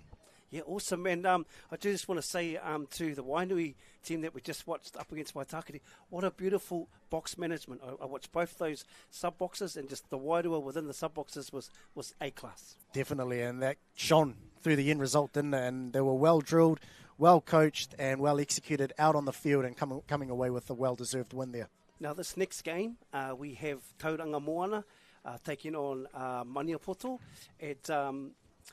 Those that remember the wahine Paula Wanakore, te ronga wahine te raringa raupā I whakapau kaha, mo te kēmu, mo tōna whānau, kei te tangi tonu, te iwi nei, kei te tangi tonu tō whānau, pāwhitu pōro Māori tēnei te mihi ake ki a koe, o te rā tō whānau, kia au te moi ki a koe, Paula, ti hau mauriro ki a tātou. It's a pretty formidable name when it comes to Maniapoto Touch, whai Paula. 100%, and she had an influence not only in Maniapoto, but also in the wider Waikato area and even overseas as well in Australia. So, a huge mihi to the whānau of Whaiapola Wanakore. Ka pai, and Tauranga Moana, as Maya said in the build-up to this one, pretty close neighbours. And no doubt there's a few names on the sheet that will know each other. But this grade, I think I might have seen you running around in this grade a few years back, to the 17s, you know, the haircuts, the fashion, the swag. What will we expect from this age group? Probably haircuts, fashion, and a bit of swag, I think, Hicks. The 17 boys grade, there's always a few characters, especially when you get on the live stream, but a lot different from back in my day. I think these boys are a lot more clued on, and they've got their heads on their shoulders. So, really, really excited to be calling this one. Thank you, far too humble. I remember watching you up in Hopuhopu. But I do see, just looking at some of the names on the sheet, we've got Raipo, Tene, Toki, Kingi, Davenport, and as we go over to Maniapoto, I just seen one of the coaches there, Matiu Praone, with a very big smile on his face. So the rain has stopped. And we must give credit to our camera crew that have been out there weathering the conditions, Tiff. Absolutely. It's been a pretty wet morning, as you know, Hicks, and if you've been watching our live stream from the beginning of the day, you would have seen a fair bit of rain sprinkling the fields. And then as we've gotten into the afternoon session, the rain has dried up. The fields are starting to dry up, and they are in good nick, and they should serve this under-17 boys grade. And I must say, this Waiata, Rawiri Waititi, he was here actually earlier on in the day. And it's awesome to see those people that, walk the walk and talk the talk and just find time to stop in to this beautiful tournament here in Rotorua International Stadium. Pretty cool place to have a tournament, native. 100%. And that's why he's a well-renowned leader in Te Iwi Māori. And I think probably with this current landscape, there's no more important time to be proud to be Māori than it is right now. So, huge shout-out to Rawiri Waititi. I didn't see him. Did you go and say hi? No, I saw him from a distance, and apparently he's going to be here tomorrow to give out some of the taonga. And tikatau, proud Māori, proud tangata Moana, and was awesome to see you put the boots on the other week, running around playing. Good to see you back. Good to see you back running. I hope you're using that term loosely. Back. I think it's a sort of yearly thing at the moment. With young guns coming in like the boys that we're about to see on display, I think my time is well and truly past, and I'll be more than happy to give way to this new crop of talent that's coming through. Ka pai, man, if you are around Rotorua and you didn't know that we are here, we are at the International Stadium. It is the Māori Touch Nationals 2024. Ko tēnei te wāhi, te kano nei rau mahara mai, ki te mātakitaki ki te tautoko tēnei o ngā kaupapa. So it looks like we've got Maniapoto is on defence and Tauranga Moana. Tauranga Moana going to tap off. We've got some visuals there just from the last game. Just the final bits of that game. But here we are back live, Tiv. And Tiv, Maya never gives a straight answer. He's always on the fence. But he's left a sack of muscles here, bro, from the Hauraki. Where are they going, bro? You know what, Hicks, my mind is cast back to 12 months ago when we tried to call a game between Ngaati Hine and Wairere. And I think my good friend Takiwā Ropati still hasn't forgiven me for betting against his team. And it's made all the worse because I got that one wrong. So I might join Maya's waka, and I might be sitting on the fence for this one as well. Ka pai. So we have Tauranga Moana, and I think it's going to be quite a fair start to this one, Tiv. Just coming through and sorting each other out. I like the attitude on defence, a little sweet play, backdoor and come back. Everyone's quite stable defensively there, Tiv. Yeah, and the effort was made on the first couple of touches to make sure that that strike was, sort of 10 to 12 metres off the line as opposed to the 7, which gave them a bit of room defensively, but great diving touch. Play on is the call. What about the old Campese Goosey there? Just apologies, we can't quite see the numbers of Tauranga Moana just due to the colour of the top, so we will try our hardest once we... Oh, thanks, there's our cameraman, he's in tune. But nice platform. I think, just off the right foot there. Yes. Thought he might have snuck over there, but no, well defended there from Maniapoto. Tauranga Moana, they've fired a few shots in this opening stanza, this opening minute. Yeah, and they look definitely aggressive and present on defence, this Maniapoto defensive team. Look nice and sharp, good profiles out of the touch. Square out of the touch. Yes. And stepping up high from the link position as well, really cutting down that thinking time and space with the ball as well. So Maniapoto, really showing their wares defensively early. Yes, second set of 6 on the line. Oh, and I just spotted, beautiful right to left pass there. To give a pass like that at that age. Hoi, what a pass that was. That was a brilliant right to left and just caught the Maniapoto winger just coming in a bit too far laterally, and that space really exposed out on the left. But they really, I guess they kicked over to this platform, which opened up that far side here. He releases it out of the touch well, but it does look like a sort of an early hit call. Yeah, nice over the top. Yeah, as you say, just a little bit tight, but I guess that first seconds in the heavyweight belt just feeling each other out. Feeling each other out, that's the best way to do it. As we look for a dive over there from Maniapoto. Nice low dive there from Wairere Brown Murahi. And well defended there from Tauranga Moana. We'll see what Maniapoto can come up with. As the dummy goes through. And well defended there from Tauranga Moana. They've scored one and then they've backed it up with a good set of 6. Yeah, that's gives motivation and it keeps that sub box nice and happy, especially the coach, doesn't it? 100%. And, we'll see Tauranga Moana, a little bobble at the roll ball, talking about things that will make the coach happy, that won't make the coach happy. Giving away a relatively soft error, coming off your own line, still in your own half. And, we talked about the rain dying down, but the dew is still out there.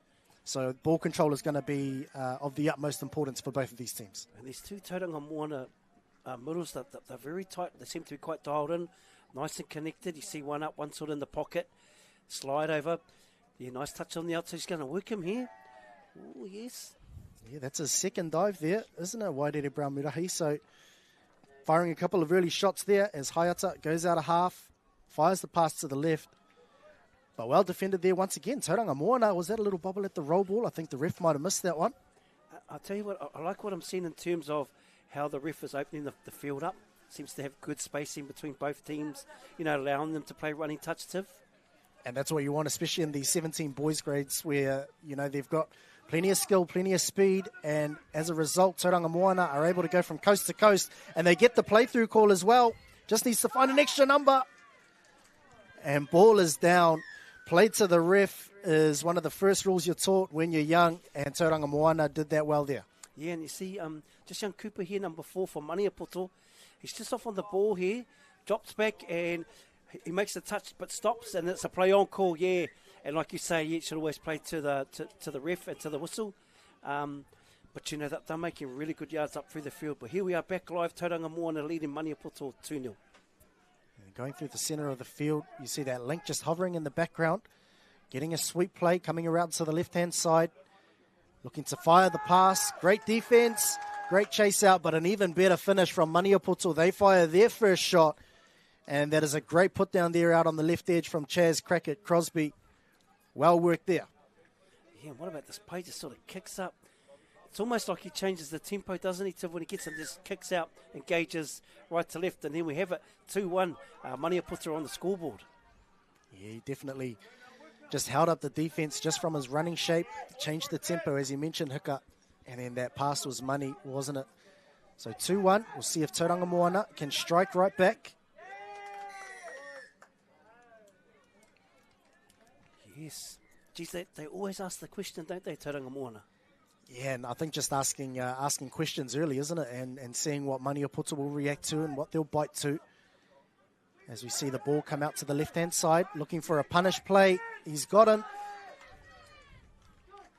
And great communication from our kaiwawao there, saying that, yes, he made the touch, but the ball was down before you were onside. Tauranga Moana taking an early 3-1 lead in this one. Yeah, and a lot of different points of attack, isn't it? To the right side, middle, the kick over to this far side link. It makes a good touch, but just gets caught on the inside shoulder of the attacker. Works really, really hard, but the attack was just a little bit too sharp on that one. Yeah, it was a sharp dive, wasn't it? And really just got it right at the toes of the Maniapoto defender. And now 3-1 with just over 5 minutes already gone. I think this one's going to be a high-scoring one, Hicks. Yes, I agree. What a beautiful lift from that Tauranga Moana. He's nice and connected to his middle, lifted up into space. It just released. There's a bit of ball movement. Looks like they're going to another platform here. Just looking for some hole runners. Well, yeah, throwing the old sinker pass. Yeah, double pump to try and hit it too, didn't he? And the ball went to ground. Unfortunately for Tauranga Moana, but if you're Maniapoto, you are going to try and take advantage of every opportunity that you get. As he looks to dive on the outside. Great dive there. That was Manukura Davis. I think that was ball down. Our kaiwawao agrees. And Maniapoto, they get one back. It is 3-2. Yeah, what good combination and work with the two kaiwawao. As you said, the middle ref, the on-field ref, was not quite there visible. But he put it in the hands of the touch judge, who's right there on the money, and it did definitely look like ball down just before the touch. And I think just that straightening up off the quickie, wasn't it? He got the ball back, just sort of straightened up the defender. That made him stop and stutter, and then that gave him the opportunity to dive on his outside, and a well-taken try there from Maniapoto. Yeah, 3-2 little sweeper play on the back door. Oh, yeah, just sort of kicks out. Nice, he kept pretty good shape there, young Cooper, the 4 for Maniapoto. Yeah, well assisted there from Walker as well. He really stepped up and shut in from the blind side. That's a big play from Maniapoto. That's a big stopper. They scored and then kept them out. And now just 0 errors in this part of the field. They get those fresh legs on. And who'd you say Manikura's name? I thought it was young Paulie's boy. So there's a few familiar faces that we've seen around. Well, there they go. Just this rhythm, it's quite important to keep that rhythm, isn't it, Tiv? Yeah, and I think they've just gotten a little clunky as they've approached the halfway line, and we'll see if they can clean it up on the back end as we approach touches 4 and 5. Good strike dump there, scooping out a half, stepping off the right foot. The late switch comes, and I think, yeah, just focusing on the next task as opposed to catching the ball first and foremost. But it was, a nice little dart out of dummy half there from Maniapoto. Yeah, nice start. And good touch also there by that far side winger, Kepa. Good to see the wingers coming in doing a bit of mahi on the defence. Yeah, just way to really open up this field. It's great to see at this level. A lot of time, a lot of patience. Didn't give up chase that middle who made the touch, Tiv. Yeah, it was a great defensive effort there, wasn't it, from Maniapoto, and I think Tauranga Moana will be, pretty happy with that set. They got all the way down. They went coast to coast, finished past the 7-metre line. And then they're going to put some pressure on. They're putting the heat on defensively here in this set. Yeah, great attitude from Tauranga Moana. Really ready to work. They have come off the backhands here and come through. We've got some wheels in the corner. And I think we just gave him a big shout out before from Maniapoto. Chaz, great work. He made a big touch defensively on the last set. And look at them go through the hands. They put a eyes-up touch there, Tiv. Eyes-up touch, and that's beautiful to watch, isn't it? You don't want to coach that out of these young boys. And Chaz Crackett-Crosby says, I'll just pin my ears back down this left-hand flank. And he outpaced the Tauranga Moana defence. And Maniapoto, after being down early in the early stages of this one, they come back and draw it up 3-3. Yes, and I can just see the energy. We're just sitting behind the Maniapoto sub-box, and we can just see the energy's very, very positive, Tiv. And it has to be, doesn't it? The attitude shouldn't really change, whether you're down 1, up 1, down 2. That attitude that Maniapoto have, especially coming out of the box and onto the field, they're going to have to keep that for the remainder of this one. Yeah, I feel this part of the game is just where they either keep the rhythm or it becomes clunky. And if they can fix that up, Maniapoto, and just keep real pressure on. I like how they stretch instead of going to the latch, which has sort of been quite, it sort of was the trend, isn't it, Tim? Well, you could see that Tauranga Moana are employing that a little bit as the late switch comes. Brilliant from Hayata. They try to go hands out to the right-hand side, but that was a great shot there from Tauranga Moana. I like the change-up on the back end of that set too. Just a nice little pick with a late, but yep, these wingers are really standing up for both teams in this one. Yeah, they caught the Tauranga Moana defence going man on that one, and then opened up the short side. It was well taken from Maniapoto, but couldn't quite get the finish there as Tauranga Moana just looking a little bit clunky. That's a great roll ball. Was he in the ruck there? The referee agrees. Yeah, unfortunately there for Maniapoto because they defended that well right up until that point. But it was a high touch IQ play there, that roll ball, because he caught the Maniapoto defender sliding in and then got him caught in the ruck. Yeah, lucky there. Jose William Te Ao. Hickey Hayes had worked really, really hard, but just that last bit there. But here we go. They seem to have really nice, I guess, body language when they're defending Maniapoto. Release getting out of touches inside there, nice and connected. It seemed to know their roles, Tiff. I think so. You could tell by how many times you see certain defenders defending, as opposed to how many strikes they get on the down the opposite end of the field. And now Tauranga Moana working a nice little pet play. 3-on-2 out on the right-hand side. Was that forward? I think it did drift forward. But it was a beautiful looking play there from Tauranga Moana. A little switch up from a regular 33 peel, wasn't it, Hicks? Yeah, looked like a little quickie step back with a passive, just off first glance. So they've got some trick plays up their sleeve that it's good to see them bring it to the live stream. Nice work. And here they go. They find the sort of, the 50 of the field really, really well. Maniapoto now. It seems like they're all in sync with the messages also that coaches are sending them on the back end of sets. Yeah, I think just getting a little bit confused as we see. Was that a touch first there? The long ball goes out to the right, body on the line to try and get that one. But it was a little bit unorthodox, the end of that set. I think they got a little bit confused as to what platform they were setting. And then the scoop came and it went into man on. So Maniapoto, the silver lining is that they do get down to the 7-metre line and almost get a try out of it. So Tauranga Moana just approaching the halfway line. Yeah, tino pai te rautaki. I like the strategy of Maniapoto, how they've just got a nice simple pick on the end with a late cut, which is causing a bit of trouble to disconnect both middles. And Tauranga Moana, I think this is their strength, direct with a nice quick. They seem to sort of be really good at that style of touch, and I think that's their rautaki, that's their strategy, and it'd be good to see both teams go back to those strengths. Well, you talked a little bit before about the latch being quite trendy, and you can see Tauranga Moana employing that.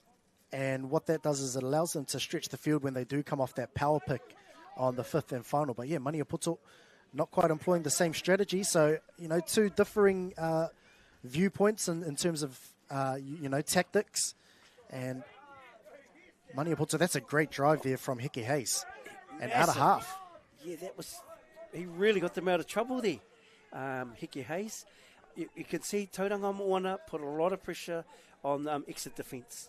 And it's taken a lot for them to get out of their half, Maniapoto. So they could look to sort of tie those two things up together. But here we go, nice rhythm coming through. Really like the look of this far side winger. Really gets involved. Crack at Crosby. Relieves a bit of pressure for his insides. Yeah, and he gets it done on both sides of the ball too, doesn't he? He stops them at one end, makes some important touches, and then scores them at the other end. Great cutout pass. The ball was down, I think. Tauranga Moana, they break the deadlock. It was tit for tat there for a little bit. And with just over a minute left, what a timely time to strike. Yes. And I think it was slightly better field position on the back end of their set opposed to Maniapoto. But they come through, snaky run here, gets a nice kick, holds the ball in two hands. It's just a little skip pass, ball down, yes. That's a hard thing. That's probably an art of touch that probably isn't coached so much, the quick put down. Yeah, well, how often do you get that opportunity? So I think it's more of an athlete-driven thing as opposed to a coach-driven thing, but I think the way that they set the play up is probably what the coach would be happy about. Great shot again from that Tauranga Moana winger. And apologies, we can't quite see the number of the Tauranga Moana players, but we will try our hardest to get these names because they should be mentioned. Nice touch, gets on the outside, steps inside, slides it in. Oh, yes. Geez, that supporting pocket defender sort of saved the day, didn't he? I think so, yeah. And I think they were lucky to get away with that one, Tauranga Moana, because they were parked on the line, but there's no reprieve for them. The scoop goes through, and then the ball comes out to the right-hand side. Maniapoto, right in the shadows of halftime. They managed to draw it up back to 4 apiece. And Tauranga, what a time for them to strike to score their fourth. Same could be said for Maniapoto. Yeah, I'll tell you what, jab for jab, hook for hook. And he comes casual as, nice skip past, good vision. Short side and lost his mirror, and there we have it. KBS Sports replay. And we're going to go to the half-time. Te Wehirua, Maniapoto 4, Tauranga Moana 4.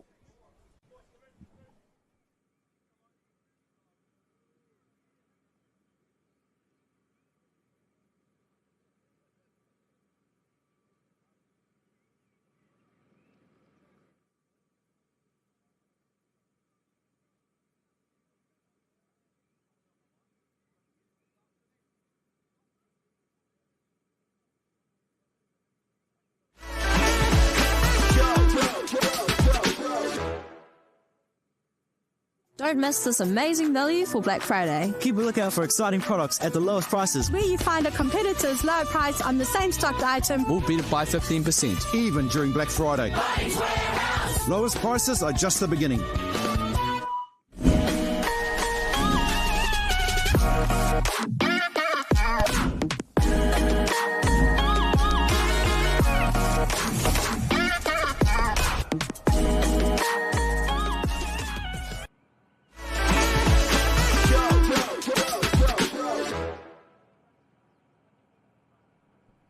Kia ora te iwi, no mai hoki mai. Yes, this is Māori Touch Nationals 2024. We just want to give a shout out to Miko Rawiri, Hata Mason, Casey Edwardson. That's the management of Tauranga Moana. And on the other side, Pau Colette, Machu Paraone, Kelly Heke, and Tammy Kara, the management of Maniapoto. This is the third game, live stream game of the afternoon. And, geez, what a cracker. Yeah, what a game it is. There's some high level of skill on display from both of these teams, Maniapoto and Tauranga Moana. And as you mentioned, towards the back end of that half, it is jab for jab, hook for hook. And, these teams are doing really well, and there's nothing in it, Hicks. No, there's nothing in it. It's, right to the wire, Maniapoto way. They kept going, kept trying. And they got a nice one tucked it late in the half. But here we go, tap off here. Maniapoto attacking Tauranga Moana. Little sweet play just to get them to the 7. Really like the presence of these middles. 32 platform might give him back. Get him live. He's going to slide it out. Oh, yes. Oh, good touch. Great touch. That was great attack. Even better defense. I thought he had him for the outside dive there. But great touch there defensively from Tauranga Moana. But there's no rest once again. Just looking to double pump. Was that touch? That was indeed. And Maniapoto coming out strong in the second half.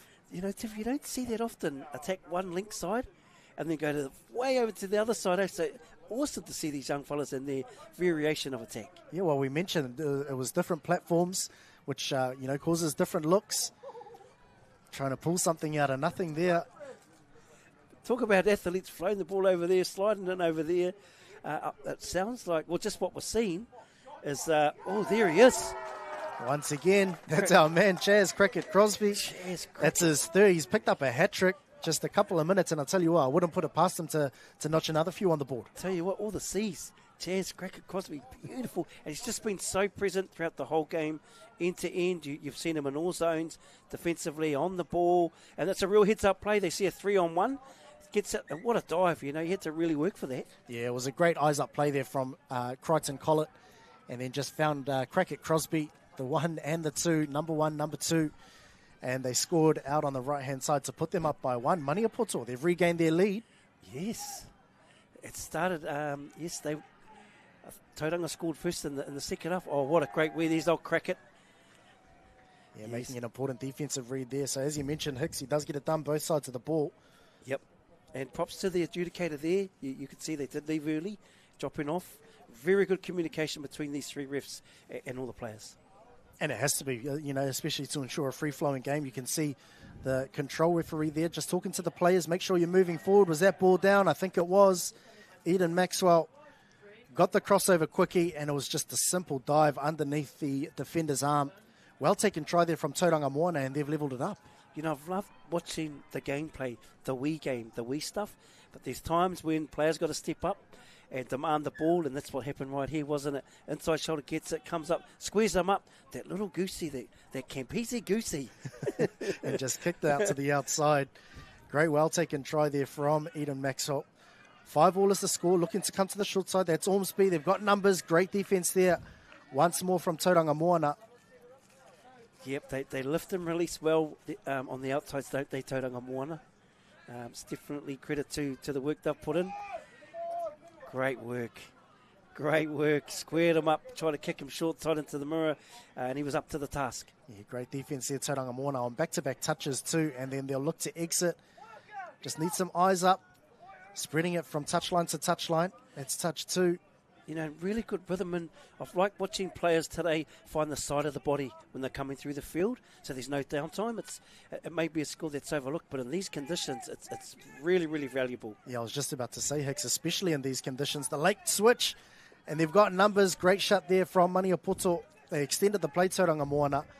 But yeah, just, you know, you said simple skills like getting to the side of the body, which is even harder in these conditions because you've got defenders that will try and get in front and really try and disrupt that roll ball, and getting the arm out as we see just there from Maniapoto. Great skills on display from this under-17s team. Yeah, and you see there, the yards are picked up by finding the side of the body, their rhythm, they're all in check, and they're just going to set for this last platform. 32 platform, unlucky there. He'd like his time again. Yeah, just try to go for the one-handed scoop there, and, you know, that's the risk that you run in these types of conditions. The ball is still wet. The rain has stopped, but it's still wet, and it is still wet underfoot as well. So ball to ground there for Maniapoto. Couldn't get a strike, but they'll try and nullify that with a strong set of defence. Yeah, and even not engaging when you're rucking too, that can create a bit of downtime. But he's got a nice platform. Speed to burn. There's a lot of wheels out here. Oh, great work. He managed to get through. Oh. I see Crackett's in there. Crosby, there he is. Of course he's there. Well, he's been there for pretty much the whole game. It was a great try-saving touch there from Maniapoto, but Tauranga Moana, you know, it was great speed out of the half. Yeah, and here we see these nice little micro skills, finding the side of the body, engaging with the touch, on come the fresh legs, and I love how they stretch to the centre of the field and really work and make people get up and, I guess, 3 or 4 off that defensive line. Yeah, and we'll see what they can come up with the strike as they approach the 7-metre line. Great play. It was just a a sweep with a quick return ball, and ball went to ground, but it was a great set from Maniapoto. They went from end to end once again. Man, I like that setup. It really puts you straight away in a decision as a defender. Give early to the sweep and he's live. So I think that's a great platform that we haven't seen. They've got a lot up their sleeve, these young fellas. Wow, it just speaks to the IQ as well as the coaching abilities of both teams, both ably coached. As we see Tauranga Moana with the right foot step. Is that a play-through call? Referee says no. Yeah, and look, you know, it's 5-all. It's a draw. Both these teams know that every touch is so vital. So, you know, their discipline's been very, very good. Very good. And they just started to ask the question now because it's the game is counting down as we get towards sort of the middle half of the second half. Yeah, and it has been tit for tat. The tit for tat continues. It's that same look once again. Hicks, that sweep coming around. He looks to go back towards the safe side. Dive over the line. Was the touch made? A ball was down, the referee says, and Maniapoto break the deadlock. And it was just that same strike as we saw on the previous set, wasn't it, Hicks? But just the execution this time. Yeah, and he gets that middle really following him because he missed that touch. But yeah, and man, that link, because the middle got pulled out, he had to react quite late, didn't he, Tim? So I guess unfortunate, but yeah, I really like the back end of that set. It's more a direct sweep, isn't it? Yeah, and because you're making that strike touch from sort of 10 to 12 metres out as opposed to right on the 7, you know, when they come straight back down the lane, the middle has to come across to try and close that middle gap. It's almost like that splitter attacking line, isn't it? It's a real straight direct. Here we go. Feet here. Yeah, nice. Tauranga Moana. I've liked how they've stayed quite calm when they set up the attack. Not flustered, you know. They sort of all know their roles and pull the player out. That's a good touch there, square up. Yeah, drop to release our Cracker Crosby. There they are. And very stable. I like young Cooper here. He's stepping up. Coming over there, going to find the touch. Squares up on the outside. It's a man on there. Oh, yes. Beautiful play. What a line.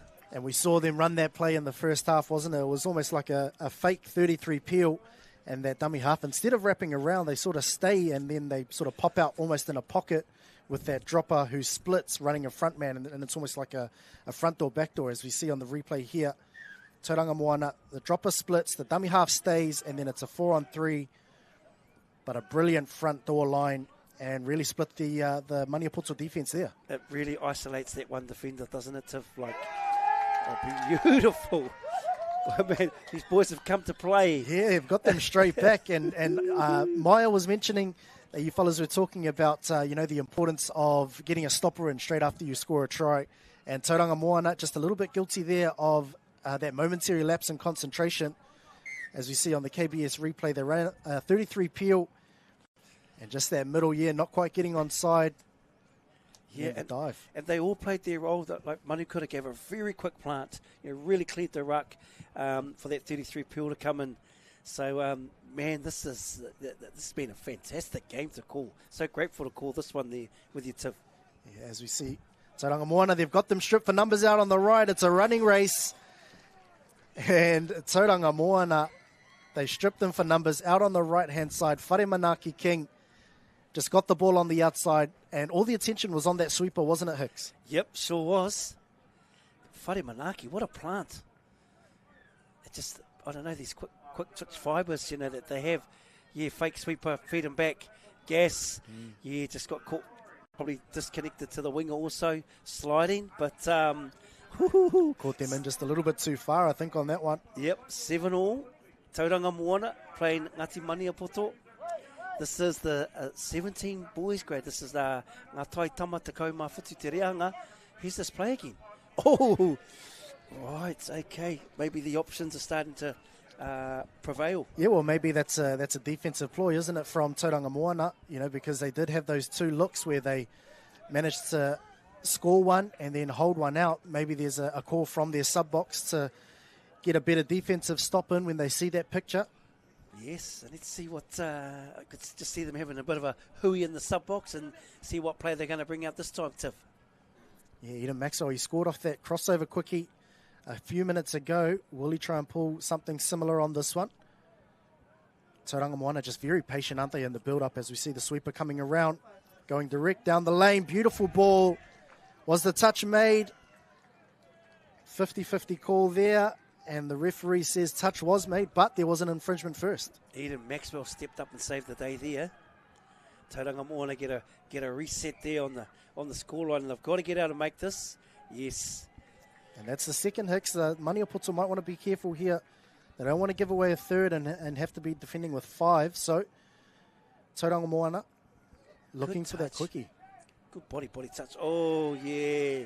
Just bit quite late, didn't we? Yeah, I don't think he needed to come in, did he, on that short side, that Maniapoto link. And Tauranga Moana reacting to that. It was a great line run there from Riddick Rarotonga, or my apologies, from Tamanui Hale. And it was a great chop line. Saw that the link defensively from Maniapoto bit in and stayed true to his line. Ran a beautiful chop and got the rewards for it. Yeah, and I think, in these dying moments, communication is so vital. And so if there's no communication, you are left in no man's land a little bit later when you make decisions. So micro skills with the hands, but also communication is very vital now defensively. Looked like a no touch. Yeah, I think it was. Yeah, and what a shift in momentum in one set. Yeah, well, you thought all the momentum was with Maniapoto, and then in the matter of minutes, they've gone from 1 down to 1 up, have Tauranga Moana, and now they're in the driver's seat. Yeah, and they're running a sneaky little away box pattern. It's great to see the rautaki, the strategies that both these teams are bringing. It's quite mature to see teams in this age group, doing this sort of stuff, playing subbing patterns away from the box, regardless of the era. You've got to be brave to do those things, Tika tau, and you could see that on that occasion, Tauranga Moana, they slowed the game up because they were in front, and that's why they ran that away set. And then in doing so, they've managed to chew up maybe a good sort of half minute, 45 seconds, but couldn't complete the set. So Maniapoto, the door's been left just a crack open, and we'll see if they can take advantage here. Yes. Yeah, great presence from that outside middle way. He really stepped up when he saw that sweep come around, which is showing IQ defensively, isn't it? Yeah, well, he stepped up and really cut down that half of the field, didn't he, Hicks? And that really shut down all of the options there. And now Maniapoto, they know that they're down by 1, 2 minutes left in this one, and they're really trying to apply the pressure defensively. Yeah, and I just hope Tauranga haven't shut up shop early, just happy to just complete the sets. That's a 0, play on. Whereas Maniapoto are very hungry. And obviously, still no touch, so it's going to be 0 once they do get touch, and they're going to have a whole heap of touches up their sleeve with just over a minute to go, Tiff. Yeah, it's amazing what the scoreboard can do. It can make you do funny things, Hicks. Both scoreboard pressure, time pressure being applied. And Maniapoto, they're looking the hungrier of the two. I think you're absolutely right. Being down by 1, they know they have to get one back in order to level this game up. And with a minute 40 left, I think that they've got one more try in them. Yes, and they're sticking to the sweeper platform. Oh, what a pearl. Oh, unfortunate. Yes. It was that same setup again, wasn't it, Hicks? That sweeper coming around and really running it straight. And what we haven't seen off that picture is the dummy half picking to go short side. The ball was there, but just couldn't quite finish there, Maniapoto. Yeah, it was definitely the right play. They'd been conditioning Tauranga on that play for some time. And I just love how these young fellas are playing. And real aggression here. They're working hard in the last set. It's a massive 7. So you can, he uses his feet. Oh. Yeah, Tauranga Moana, what about the step there? It wasn't a step, it was a full-blown teleportation into outer space. That's how good that was. Turn that over. Oh, and it's a soft one too. Yes. Peke tita, so kei te anga whakamua. Maniapoto, I dare say this could be probably their last set to have a crack against Tauranga Moana. That's touch 3 as they come into the box. Yeah, it's a good change up there. You could see, throughout the game they've been running that latch, but to get those extra yards, great drive there from Hayata. They went to the middle of the field. The scoop comes out of half, goes back to Hayata, throws the short ball. Is that a touch? I think it is. And I think you're right, Hicks, that may be Maniapoto's last throw at it. And they've come up with a huge play defensively there, Tauranga Moana. Yes, huge. And respect to the winger there, connected. Sorry we can't see his number, and hopefully we do get his name. But, like you say, the scoreboard can do funny things, but what a game. Maniapoto, Tauranga Moana get up by 1, but quickly your reflections on that one, Siv.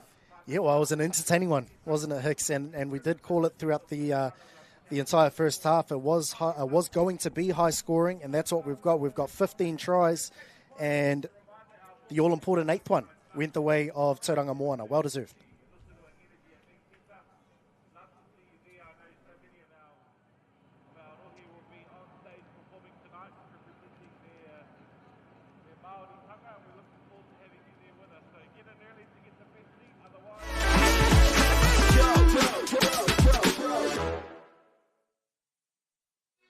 All the big schools are here.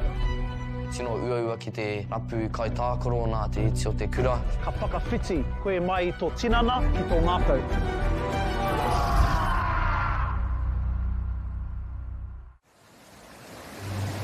We're going to have Māori getting ownership rights recognised in the takiwā Moana. So they created legislation, forceful and CBD. How can you allow this to happen in the 21st century? What it is the same old faces, the Ken Mears, the Harawira families, the haters and wreckers. It's about time we started looking to a new future. What you can do in 50,000 turn up. Okay. Let's go then, eh?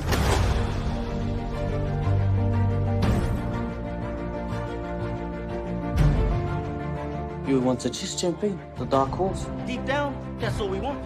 Freedom. You sucker. You better watch out, you fool. I often think of my cousin. She didn't have anyone. She had us. You're pretty beautiful. Same.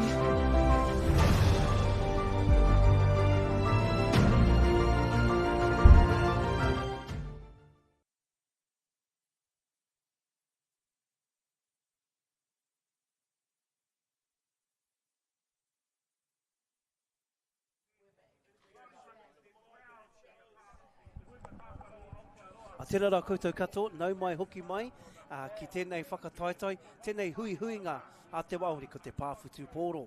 A rua mano mā rua te kaumāwha, atu I Rotorua nui a kahumata mamoi. Kei konei māua ko Tiv, e whakapāho atu ana tēnei o ngā kemu e whai ake nei, ko te rehanga o ngā tāne, te Rarawa, e pakangatu kia Mātātua. Tiv, how do you think this one's going to go? I think it's going to be an interesting one. Tēnā koe, first of all, Hicks. Yeah, I think it's going to be an interesting one. Te Rarawa, we haven't seen them in this open men's section for sort of 10-ish years. And it's great to see Sean Law going back to his roots and really rallying the troops to play for Te Rarawa. And then Mataatua, on the other hand, got a few boys from sort of Ngāti Awa Tūhoi region. So I'm expecting a pretty close one for this one. Yeah, I see Brett Wharewera there's with Mataatua, and on the other end, Sean Law, a big touch career with the Touch Blacks, as you say, has gone back home. He was with Ngaati Hine, another part of his home, but now he's coaching and playing alongside his brother, which we probably haven't seen for a long, long time. I think probably the same thing, sort of about 10-ish years. And yeah, it's great to see the twins back in action together, both Callum and Sean Law, as we see both teams coming out. Mataatua in the grey and green strips, Te Rarawa in the yellow and grey. So, yeah, it's going to be an interesting one, this one, Hicks. Yeah, it sure is. And I just watched Ngāpipi come through in Ngāti Hine. And it's good to see these players that been all over give back to their iwi, to their hapū and their whānau. And we're just going to take a break as katākene te kawa o ngā haka.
Ka mau te wehi, kua takoto te manuka.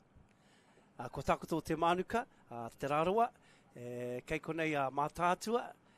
And it won't be long before we get tap off, and we're so grateful to be in these positions here, Tiv, to have front row seats on those haka. Oh, and what a fearsome display, wasn't it, from Te Rarawa, as we see the Mataatua team list. And, we talked about the few for Te Rarawa. Hicks, who do you see being a threat in this Mataatua outfit? Yeah, well, it's been a while since I've actually seen a team from Mataatua in this grade, and just going through, I see Wharewera there, those whanaunga there, Baika Werehiko on the score sheet, on the team sheet. I think Mataatua, this is pretty close to home for Mataatua. They had a tough outing against Waitākere. Now this will be their final game of the day, and I dare say the results for both sides will pay huge on what happens tomorrow. So I think as the 17 boys game finished, those Tai Tamatani, I think we'll see a lot of hunger from both sides. As we should, because both teams come into this one yet to register a win. So I think the desperation will be there for both of these teams, as we see Callum Law on the screen. We mentioned it's been a while since we've seen him on the touch field, and it's great to see him making that connection with his twin, Sean Law, as you mentioned, long-time touch black. So how great to see in not only this team, but across the whole tournament. We see that whānau connection, between family members. Yeah, I see Taimana's out there looks like Taimana on the tap-off. He's going to be there alongside some pretty experienced campaigners. And it's great when you see the young fellas get given the ball on tap-offs, isn't it, Atif? It's always exciting. You're basically throwing them the bone and saying, there you go, boys, let's see what you can do. And, Taimana Tatanasimi, he's been in fantastic form recently for the playing up in terms of clubland, and then you're talking Auckland at provincial level, and then even nationally for the Niue Open Men's and Open Mixed in recent years as well. So really exciting player coming out there, Taimana, and we'll see if he can stamp his mark on this game. Yeah, shouts out to playing up. I was in Auckland for a wellbeing conference, and I was lucky enough to pop over to Peter Mack, have a cup of tea, and playing up's training was on, and there would have been close to 60 players there. It was awesome. It was a really awesome vibe. riddled with New Zealand players, but just seeing a club that healthy in Central Auckland was really, really awesome to see, and a lot of players give back. So here we go, Te Rarawa with the tap off, straight at Mātātua. It looks like they're going to go straight up the puku there, Tiv.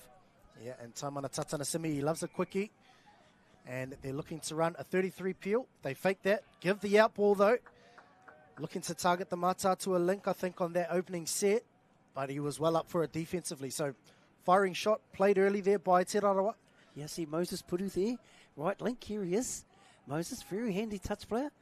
He got all the skills in the oh, nice pill. Yes, and they've also got quite a selection of attackers on their side of the field. But here we go. Mataatua ready to exit and get some fresh legs on.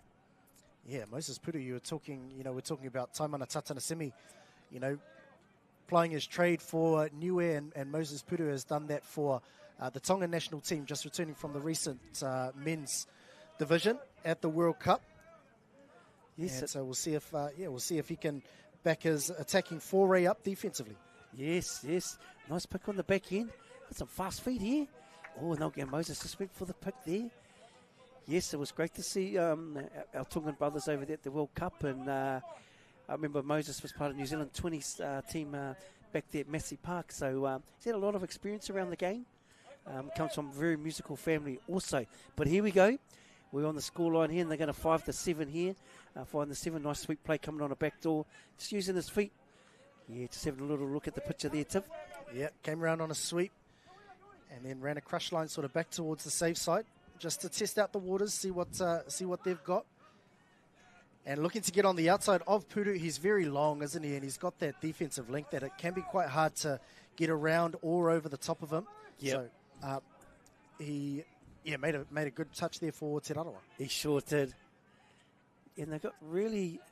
I like the thing with Te Rarawa's defence. They send out 1 point defender, and he pretty much makes that touch and keeps everyone inside quite comfortable. And it definitely makes it easier, doesn't it? If you can only get 1 point defender, then the rest of your defensive line can get their shape and can get their timing and can get their connection. And if you've got multiple point defenders, then that can make it a little bit murkier. But Te Rarawa, we'll see what they've got coming into the back end of this set. They've marched up the field relatively easily. Yes.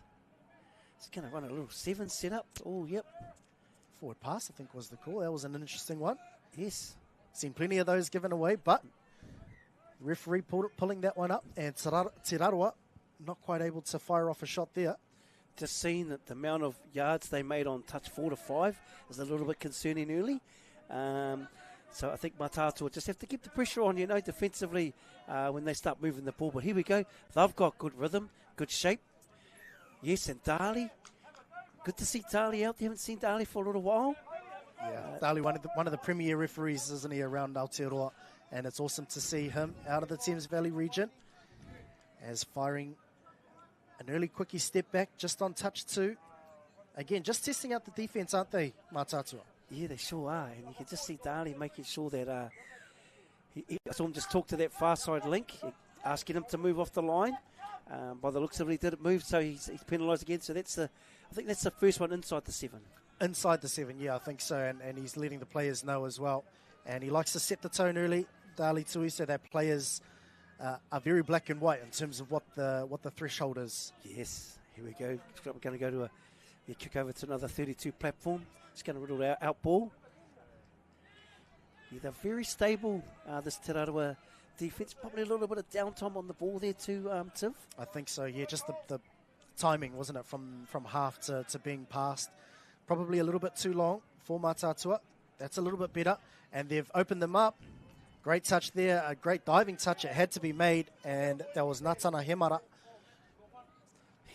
A great reward for, I guess, just listening to the referee. Everything else they did, turned it over, and here they go. Nice direct yards from Te Rarawa from the far north there to Taitokero. Just see Sean Laws come on with the wealth of his experience.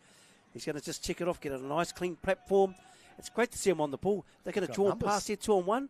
Oh!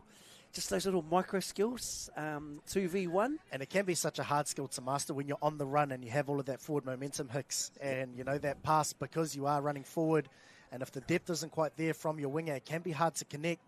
But Te Rarawa, yeah, great eyes-up play there from Sean Law, because there were numbers out there on the right-hand side. Yeah, and I think we see with these, experienced players, they seem to have a little bit more time and manipulate sort of the defence a bit easier. And it's great to see Shauno, who's always been known to be a defensive yardsman, but I still remember his attacking abilities. But here we go. Nice late cut. They defended that well. Yeah, it was a great touch there from Carl Bailey. Very experienced player there. Carl Bailey in the blue boots for Te Rarawa. Another one that's come over from the Tongan Open Men's at the World Cup. So he'll bring, along with Sean Law, a wealth of experience and a wealth of knowledge. And, just looking at the average age of this Te Rarawa outfit, that's going to be hugely important for them going forward, not just for this tournament this year, but for years to come as well. Yes, and I'm pretty sure he was pretty much coach manager and just done so much for the Tongan team. But I just saw Johnny and Jackson Thompson, the two young lads there. That looks like, there's Jackson, and Johnny was just on that 2v1. What an awesome experience for these young fellas to be able to run around in the open men's grade with their older cousins, older relations. Yeah, very, very young. You're talking about sort of 15-year-olds.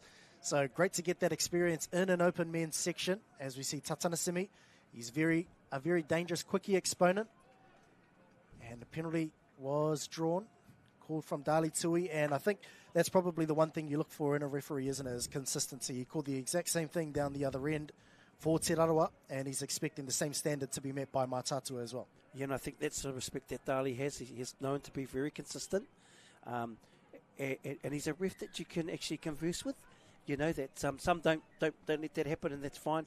Dali's one that does let you ask the question. And that open communication is hugely important, isn't it? As we're talking about that sort of kaiwawau, kaitākaro relationship there. It has to be that open communication so that you can have an effective game being called, as Tatanasimi looking to go down that short side. And now he'll look to get the ball back in towards the middle of the field. Driving over to a 32 ruck. Gets the counties play. Looking for the long ball, just not quite having the legs there though. And the ball goes to ground. That's relatively cheap into that set for Te Rarawa. Yeah, katahi te haumaru a Mataatua. But here he goes, sort of holds up and probably fires it a little bit. Maybe the short long could have been on, but the platform setup was really solid, but I guess the execution, not quite. Yeah, execution not quite. And speaking of execution not quite being there, Mataatua hand the ball over, so they haven't been able to get out of their half. Now Te Rarawa with a full set of 6 right on the 7-metre line. Have they got a waste of play out on the side? Unfortunately, another ball to ground. And yeah, Mataatua, they'll be lucky. They'll be breathing a sigh of relief there. Yeah, and I see Te Arahi, Toko Māori Tito. We have quite a lot of brothers amongst this Te Rarawa team. Well, definitely Whanaunga. Nice little traveller ball there, little check off to get him behind. And behind the Te Rarawa Haumaru. And there's Moses back out at link. He's really stopped momentum of the yards, which is a big play, eh? 4 here, 1 more to go. Oh, they get a penalty, the back end of the yardstick. Yeah, and that's a pretty soft one as well, isn't it there? The last thing you want to be doing is to give away a sort of 12-touch set. And Te Rarawa, after doing all of that good defence through the middle of the field, give away exactly that. As Mataatua looking to bounce out the link. Have they got numbers there? They absolutely do. And it was a patient setup. Maybe all they needed was a pass to go. I thought that was a forward pass being called by the referees. But no, try time has been called, I think. So we're all played through. Mataatua managed to get one on the board there. And I think they disguised that quite well, didn't they, that setup? Well, I think, yeah, as the first touch, you kind of expect a quickie almost off the bat. Yeah. And that's what Te Rarawa were expecting, but then they dummied that and bounced out the link, didn't they, Hicks? Yeah, they did. Yeah, that's good officiating. Very good. Player might not have purposely gone at the ball, but he definitely whacked the ball out. Dali didn't see it, but the sideline ref steps up. I'm really enjoying that people don't get away with stuff, in that sort of sense of the three-way refereeing. Yeah, definitely. It does help having 3 of them out there, as Bailey looks to throw long over the top. Just another one not quite going to hand. And I think maybe keeping it in nice and tight might serve the Te Rarawa attack nicely. Geez, I'm not sure if there's some sort of raffle going on amongst Te Rarawa on how many times Cullen can dive and slide. Seems it's like a second in a matter of minutes. It seems like there's a few going on that we're not quite sure of. But here we go, Mataatua, kei te anga whakamua, ko kiri ake whakamua. At Paerawatu te haumaru, Te Rarawa. You've got 3 or 4 defenders there from Te Rarawa, all engaged with the ball. And I think they'll snuff this one out. probably getting some extra yards that they're not quite liking, but there they go. I guess seeing Sean Roy up there, they seem to be quite a block of defence. Yeah, well, that's what he's known for. You did mention that's what he's known for, is his defensive prowess. And, they managed to snuff that one out and didn't give them a chance on the 7. So a great defensive set there from Te Rarawa. Awesome. Here we come, Taimana. Oh, yes. He's full of energy. You're looking full of beans, isn't he? He sure is. Nice little bump. Sean Roy's back out there. Yes, he might kick over to 32. Yeah, they're just working him here. I just noticed that he stayed on for that set, Sean. So yes. We'll see if it bears some fruit. That was a strong touch, but referee Dali Tui says, no, you've got to have some control there, Sean. Yeah, and Sean's known for those touches himself, in terms of physicality. So I don't think he'll be happy with himself. Definitely not from an ego standpoint anyway. Oh, yeah, and just some yes, errors creeping in as Mataatua look to exit. It's been a long day. Yeah, and the rain has started to pick back up as well. I don't know whether you can see it on your live stream feed at home. Referee says play through. Referee Thomas Webster. The Mataatua defence thought that there was a penalty to be drawn, although the try hasn't been given quite yet. Yes, we get the luxury of the replay. It did look like a little bobble in the ruck from our little VIP suite on the sideline here. If you go, it looks like a little bobble as he goes to dump it in. We might not. Oh, it was a kick. It was a foot there from the Mataatua defender. Yes. Trying to play that one. And, yeah, I'm happy for that to play on. If it was a defensive input. Yep. I'm happy for that to be play on. And Te Rarawa, they've levelled it up here. They sure have. Oh. Yeah, the depth just a little bit too far there, wasn't he, the Mataatua link? But, yeah, that was a great play there from Mataatua. Looked like they weren't quite in sync with that play because the link was a little bit late, and I dare say if he'd known, he would have been there. But look, I like that little traveller pass there, Ray, when teams start to fly at you. There's a dive now with a roll. I think there's something going on out there that we haven't been cued in on, Tim. They might be up in the stakes there. I think there might be there might be 3 put down to Callum Law there out on the wing. He's definitely putting his body on the line, that's for sure. I've seen 2 slides and a roly-poly now. But here we go, Mataatua, they got great field position. Couple of touches up their sleeve, and they hand it over quite cheaply. Yeah, I think Makatomuri might have been the call. Yeah, definitely. Yeah, it was great defense there from Te Rarawa. I think that Tatanasimi that really applied that pressure and then forced the error from Mataatua, and as a result, they start from just inside their own half, and within 2 touches, they're just about to cross the halfway line. Koutou te whānau, mena katahi no koutou ka hono mai ki tēnei teihana, whakaata Māori. Yes, this is the Open Men's Grade, ko ngā tāne, and this is our last stream game of the day. It is Te Rarawa from the far north taking on Mataatua, Tūhoi country here. A little bit of feet there to work it off. This game, it's 1-1. It's been a real tussle this first half. Well, completely different, isn't it, from the game that we've just called between the Tauranga Moana and Maniapoto under-17 sides. This one based a lot more around defense and the skill levels, the micro skills that we talked about earlier. They need to be on point because this rain, it's starting to kick back in and it's really making its presence felt on the game. Yeah, and it drains your energy different, doesn't it, on a sort of a wet day, even when you're waiting between games and what you choose to do. Lose a bit of energy, obviously, as you get cold and wet. I like this combination here. Here's a young boy, Jackson. Is it his brother, Thompson? Taimana. Definitely favours his right to left, doesn't he, on the pass? He does, and if you look at the flags that are around the fields, that does seem to be the way that the wind's blowing as well. So, might be sort of a tactic as the sweep comes around from Thompson. Great pass. And they almost had it out on the left edge. And a welcome hand there from the Mataatua defence, but offside is the call. Caleb here, Mataatua Pariro, saved the day. But love Thompson coming around on that sweep. Nippy little dude, coming around. Yeah, you're always on your heels when you're defending that. But here we go, Moses Puri's going to get an outside quickie. Looks a chicken. Oh. Yeah, a little bit of patience there, I think, should have been shown from Puru, especially with 30 seconds left.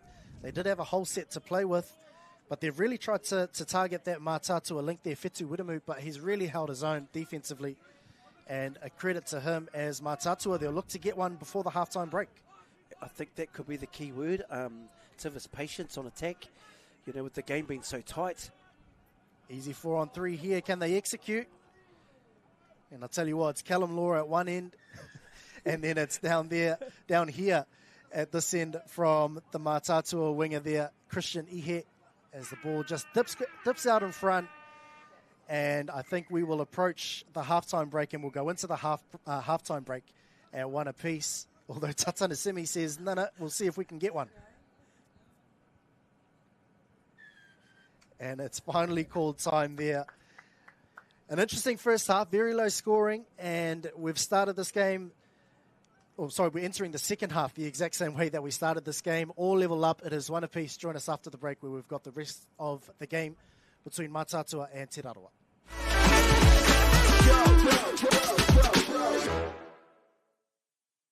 Don't miss this amazing value for Black Friday. Keep a lookout for exciting products at the lowest prices. Where you find a competitor's low price on the same stocked item. All better by 15%. Even during Black Friday. Lowest prices are just the beginning.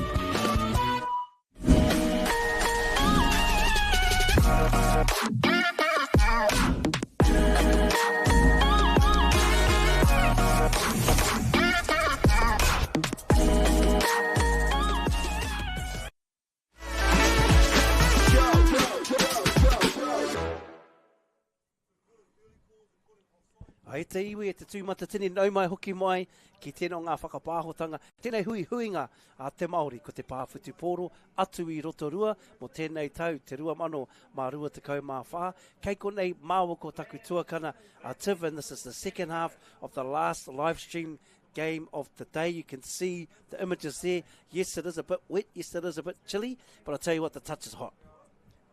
100% Hicks. Kia ora koutou. Yeah, and I think the halftime score is probably a fair reflection of where this game has gone. It is very low scoring, and both teams, just not quite being able to convert their try-scoring opportunities. And if they had, I think the score would be a lot more than what it currently is. So I think whoever can tidy up those defensive errors and those execution errors are going to come out on top in this one. Yeah, and long day, we had Pōwhiri this morning, 8 o'clock, and those teams would have been leaving the ACOM probably 7:30, even slightly earlier, and they've been down here all day, and this is the last game of their round, so the bodies will be aching a bit, but to get a sniff and know that it's Hiorite ngā piro, it's 1-1, I dare say that'll just keep that hope that we just get that one, we score first, and look to D them out. 100%, I think you're right, Hika, as we see Mataatua on the ball, going from left to right on the screen. And they haven't really had many opportunities down on the 7-metre line, especially with a full attacking set. So we'll see if they can strike first, strike early. Oh, yes. What a play. Oh. I thought they might have had it there. We were talking just towards the end of that first half. Whetu Wiremu, Te Rarawa have been attacking his link channel throughout almost the entirety of that first half. And then he has his first shot on attack, almost able to convert for Mataatua. But forward pass was the call, and Te Rarawa now hot on attack. Yeah, the old fake dingo. Give it to the dumper check inside. That's a technical play. And in the wet, it's even slightly harder. But great to see them pull that one out the bag on the tap-off. And now Sean Law, he's got acres of space out on the right. And that is well defended there from the Mataatua link. He held there, saw the pass go from Sean Law, and then was able to release and make the touch. Yeah, with these conditions, are you looking at sort of changing direction type attacking plays, Tiv? I think you have to, because it is wet underfoot. You get that sort of uncertainty in terms of whether your feet are going to hold you. So, I would expect a lot of sort of quickie give-backs, coming around on a sweep give-back. Some of those plays where it's just that quick change of direction like you mentioned. But we'll see who can sort of factor in the rain in the second half, because I think whoever does that first is going to, really take this game by the scruff of the neck. I saw, that Tauranga Moana Maniapoto 17 boys game. Maniapoto had a nice scoop on the back end of the set. Here goes Taimana, just using this pace. Oh, yes. I've been known to do the old throw over the back of the head and wish for the best. Underrated tactic, I think, there, Hicks. Underrated. Absolutely underrated. Underrated. But, I mean, he's still shown that energy, Taimana, isn't he? He showed it throughout the game, and that's going to if it's this with about a minute to go, and Taimana's out there, I think you'd back him with his energy. I think you would, yeah, because that energy translates to speed and it translates to that uncertainty in the defence. But Mataatua just cruising their way to the 7-metre line. They finally make the touch, going for a 33 peel, long ball, out to the left, ball just dipped, and it was almost there, but I think the ball travelled forward anyway. Yeah, and I like that combination. I see Kurt Baker's out there with Mataatua, and they look like they've got a different type of a rhythm, but still look quite fresh. Yeah, and quite the opposite of fresh there from Te Rarawa, just the lapse in concentration. And, you know, those skill areas that we talked about, they really need to be tidied up because that's not the way you want to start the second half, especially when there's still over 10 minutes left. Yeah, you sort of want the old steak on the plate, don't you? Ball out in front. But here we go. Mataatua, they're getting a little bit more attack. Taimana, great communication. You know, that's all a part of his energy. You know, when you're fit, your communication is good. And he's really taking lead, isn't he? Look, he's out there with a big presence. You can hear him from here with his communication. Great communication. His release out of the touch.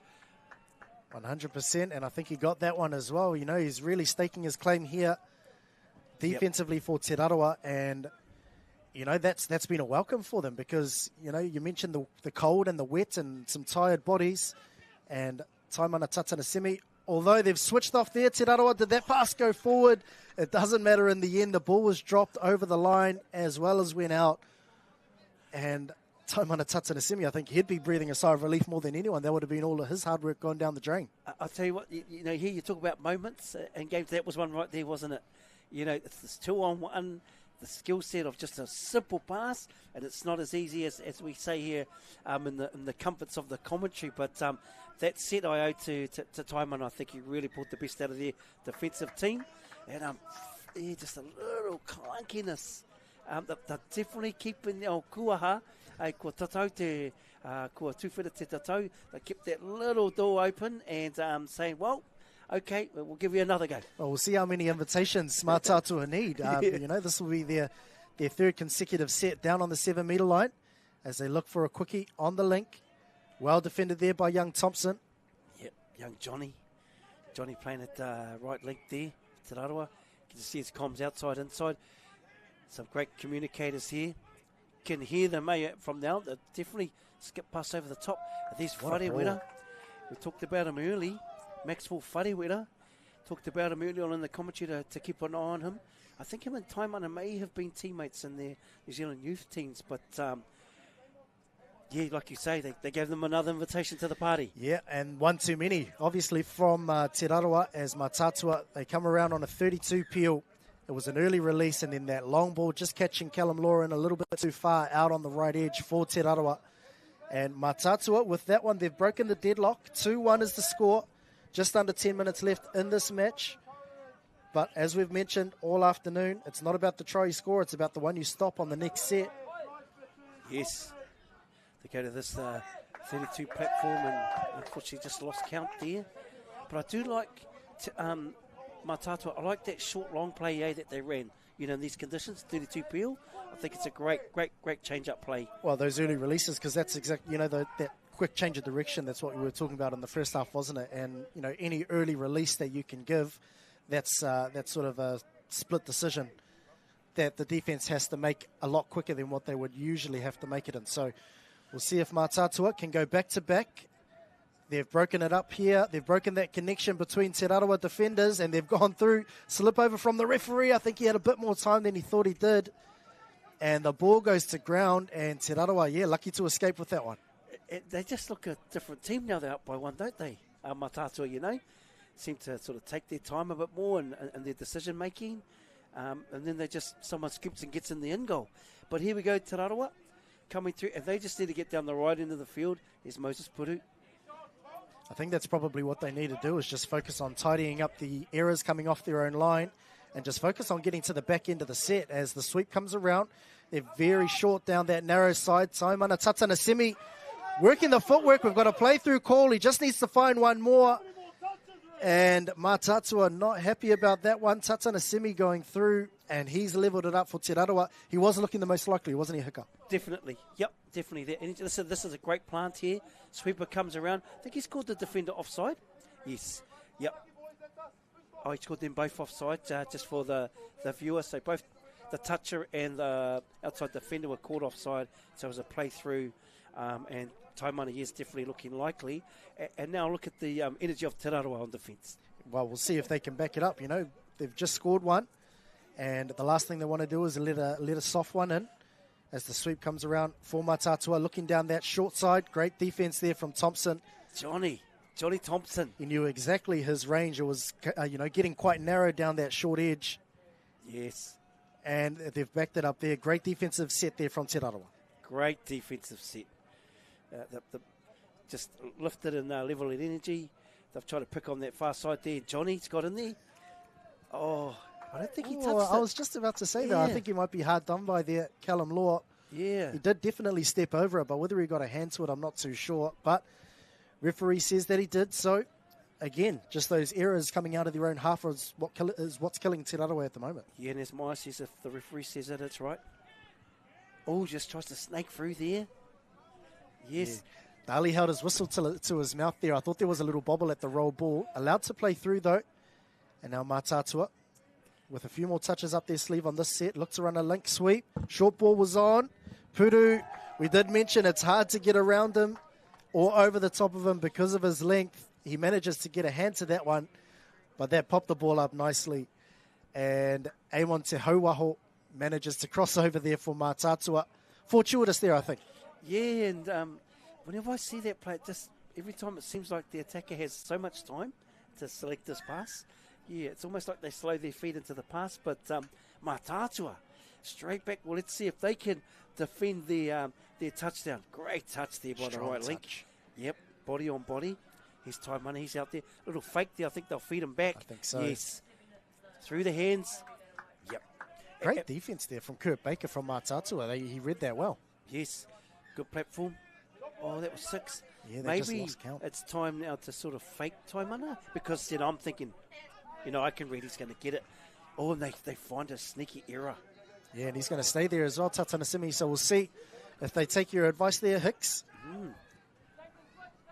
But I think just outside of him, I'm just not sure who's looking likely for Te Rarawa. And I think that might be where the holes appear in their game plan. Little sneaky follow sweep, I think might be a little nice change up for someone with a bit of feet. Ooh. Yeah, ball went to ground, but the hand was in there. Yep. That was Masters getting his big old mitt in there. Masters mitt. Here's Taimana. Surely he's going to have a crack here. Good organising. Yeah, patience. We talked about this earlier on. Yeah, and he's just directing the traffic, isn't he? Just getting players, as we can see. And now they've got the sweep coming around. They've got him stripped for numbers. Poor body position there from the retreating defender. Oh, he just makes it onside. Just makes it onside. I thought that was a try there for all money. Yes. Well, they've made that on the 7, so they have to hit the line 2 feet. And that's 2 great touches there from the Mataatua middles. They're really working overtime there. And that's a great show of defense there from Mataatua.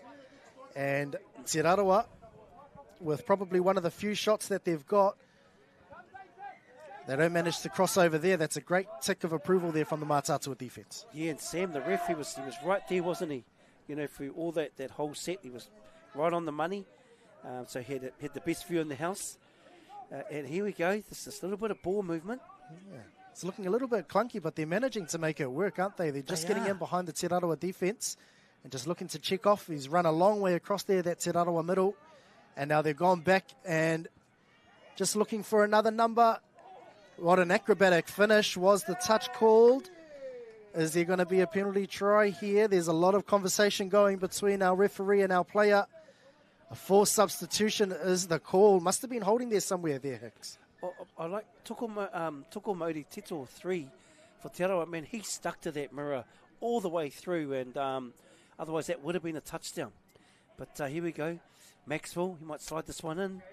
Momentarily defending there with 5, so Te Rarawa, they managed to escape that one. Back to their full complement of 6. And Mataatua, I think they'll just want to use the whole set here, won't they, Hika? Yeah, definitely. Yep. Oh, here we go. 2v1. Great touch. Great honesty. Great honesty. Yeah. They set that one up exactly the same way they scored their first, didn't they? You expected the quickie to come on touch one. They dummy that and bounce out the link. Manages to catch the Te Rarawa link coming in a little bit too far, as we see on the KBS replay. They threw him out. 2-on-1 situation. The ball went to ground first. And Callum Law, yeah, you mentioned great honesty there to say no, ball was down first. 4-2. Mataatua lead Te Rarawa. Shoutout on the ball. It's coming through alongside teammate Kyle Bailey. Time on is on, so this combination's had a little change up. Time on is going to be at half. It's going to feed short. No, go short side. Over the top. Oh, great job and release there by the Mataatua winger, Kristen Ihe. And it was a great read, wasn't it? And he's come up with a couple of them at some timely points of the match as Tatanasimi, 32 Pio, looks to fire that long out again. And again makes another great touch there, does Ihe. That's 2 back-to-back defensive efforts. And he's really bailed his Mataatua teammates out there. Yeah, look, you got Johnny Young Tarahi Tito here on this far side. These young fellas having their first taste of open men's touch. Must be so buzzy for them, you know, playing in this game, live stream game, and they're really holding their own. But here's Mataatua. They've got a different type of rhythm where they're just sort of they're happy to cruise through the field. And then just get a power plant on the back end. Yeah, well, they're not too urgent, are they? In the orange zone, they're sort of happy to sort of amble up the field and then turn it on when you get to touches 4 and 5. So, you know, it seems to have served them well throughout the course of the game. And I think it's probably safe to say that they've got this one wrapped up with a 2-touchdown lead with just over 40 seconds left. Yes, yep, they've really sealed this one. It was just a couple of moments and probably patience that I think probably was the difference. They definitely created a lot of opportunities, Te Rarawa. But I think the win for Te Rarawa has been here. Seeing these young Thompson brothers, the young Tito brothers playing alongside some players that have put a lot of time into our sport. Here's the other brother, Jackson. Going to get the ball back. It's through the hands. There's Moses Puru. It's coming for a little quickie play. You're going to feed him back. Use his right feet. Slide it in. Ball down there. They'll be happy with that one. Jackson. There he goes. Jackson Thompson. And he's got a smile a mile wide as well. A well-deserved try. They've toiled away, haven't they, those Thompson boys? And it was well-deserved. They've really held their own, as you mentioned, Hicks. And he was patient in the build-up. He saw the link was high. Took advantage by making the touch. He's a long way infield, which gave him plenty of room on the outside. And caused the slip in defense. Great take and try there from Te Rarawa. Unfortunately, not enough to get the win. And they go down by 1 in this one, Hika. Yeah, that's right. That is the final score there.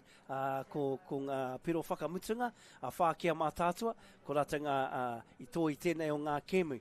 Hoi anō te iwi, tēnei te mihi ake, tēnei te mihi nui, māua ko tiv mātou ko maia o tira nā kaimahi. Kato I tēnei rangi, hea tāhua ngā mahi no reira taumana manakitanga. Ne, ka pai, haere tonu ngā kōrero. So as you can see, kei te hariru, and this is a part of the game we love to see, isn't it, Tim? Yeah, definitely. We mentioned kaupapa first and then results second, so it's great to see that carries right through to the last match of the day. Okay, we'll see you after the break. Hei kōko ake nei whānau.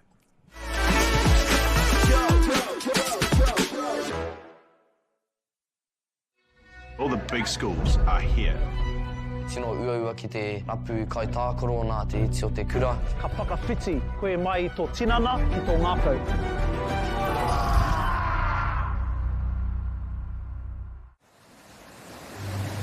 We're going to have Māori getting ownership rights recognised in the takiwā Moana. So they created legislation, foreshore and CBD. How can you allow this to happen in the 21st century?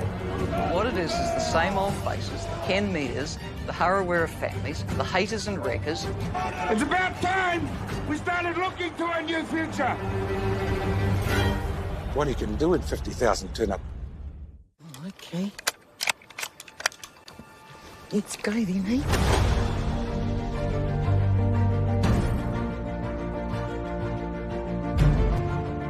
You want to just jump in, the dark horse? Deep down, that's all we want. Freedom. You sucker. You better watch out, you fool. I often think of my cousin. She didn't have anyone. She had us. You're pretty beautiful. Same.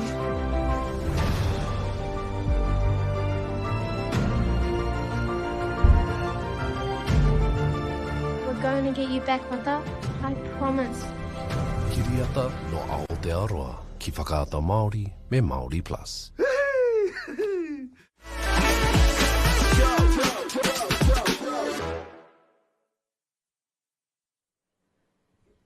Kia ora rā te iwi, nau mai hoki mai, and ka hoki ngā mahara ki ngā kemu I tēnei rā. And we've just finished the men's game, which is, man, it went right down to the wire, didn't it, Tiff? Yeah, it was a fantastic game between both teams, Mataatua and Te Rarawa. It was tit for tat throughout the entirety of the first half, and then the game was just there, waiting for someone to take it by the scruff of the neck. Mataatua were the first ones to react, getting that 2-try lead midway through the second half, and then they held that all the way to the full-time whistle.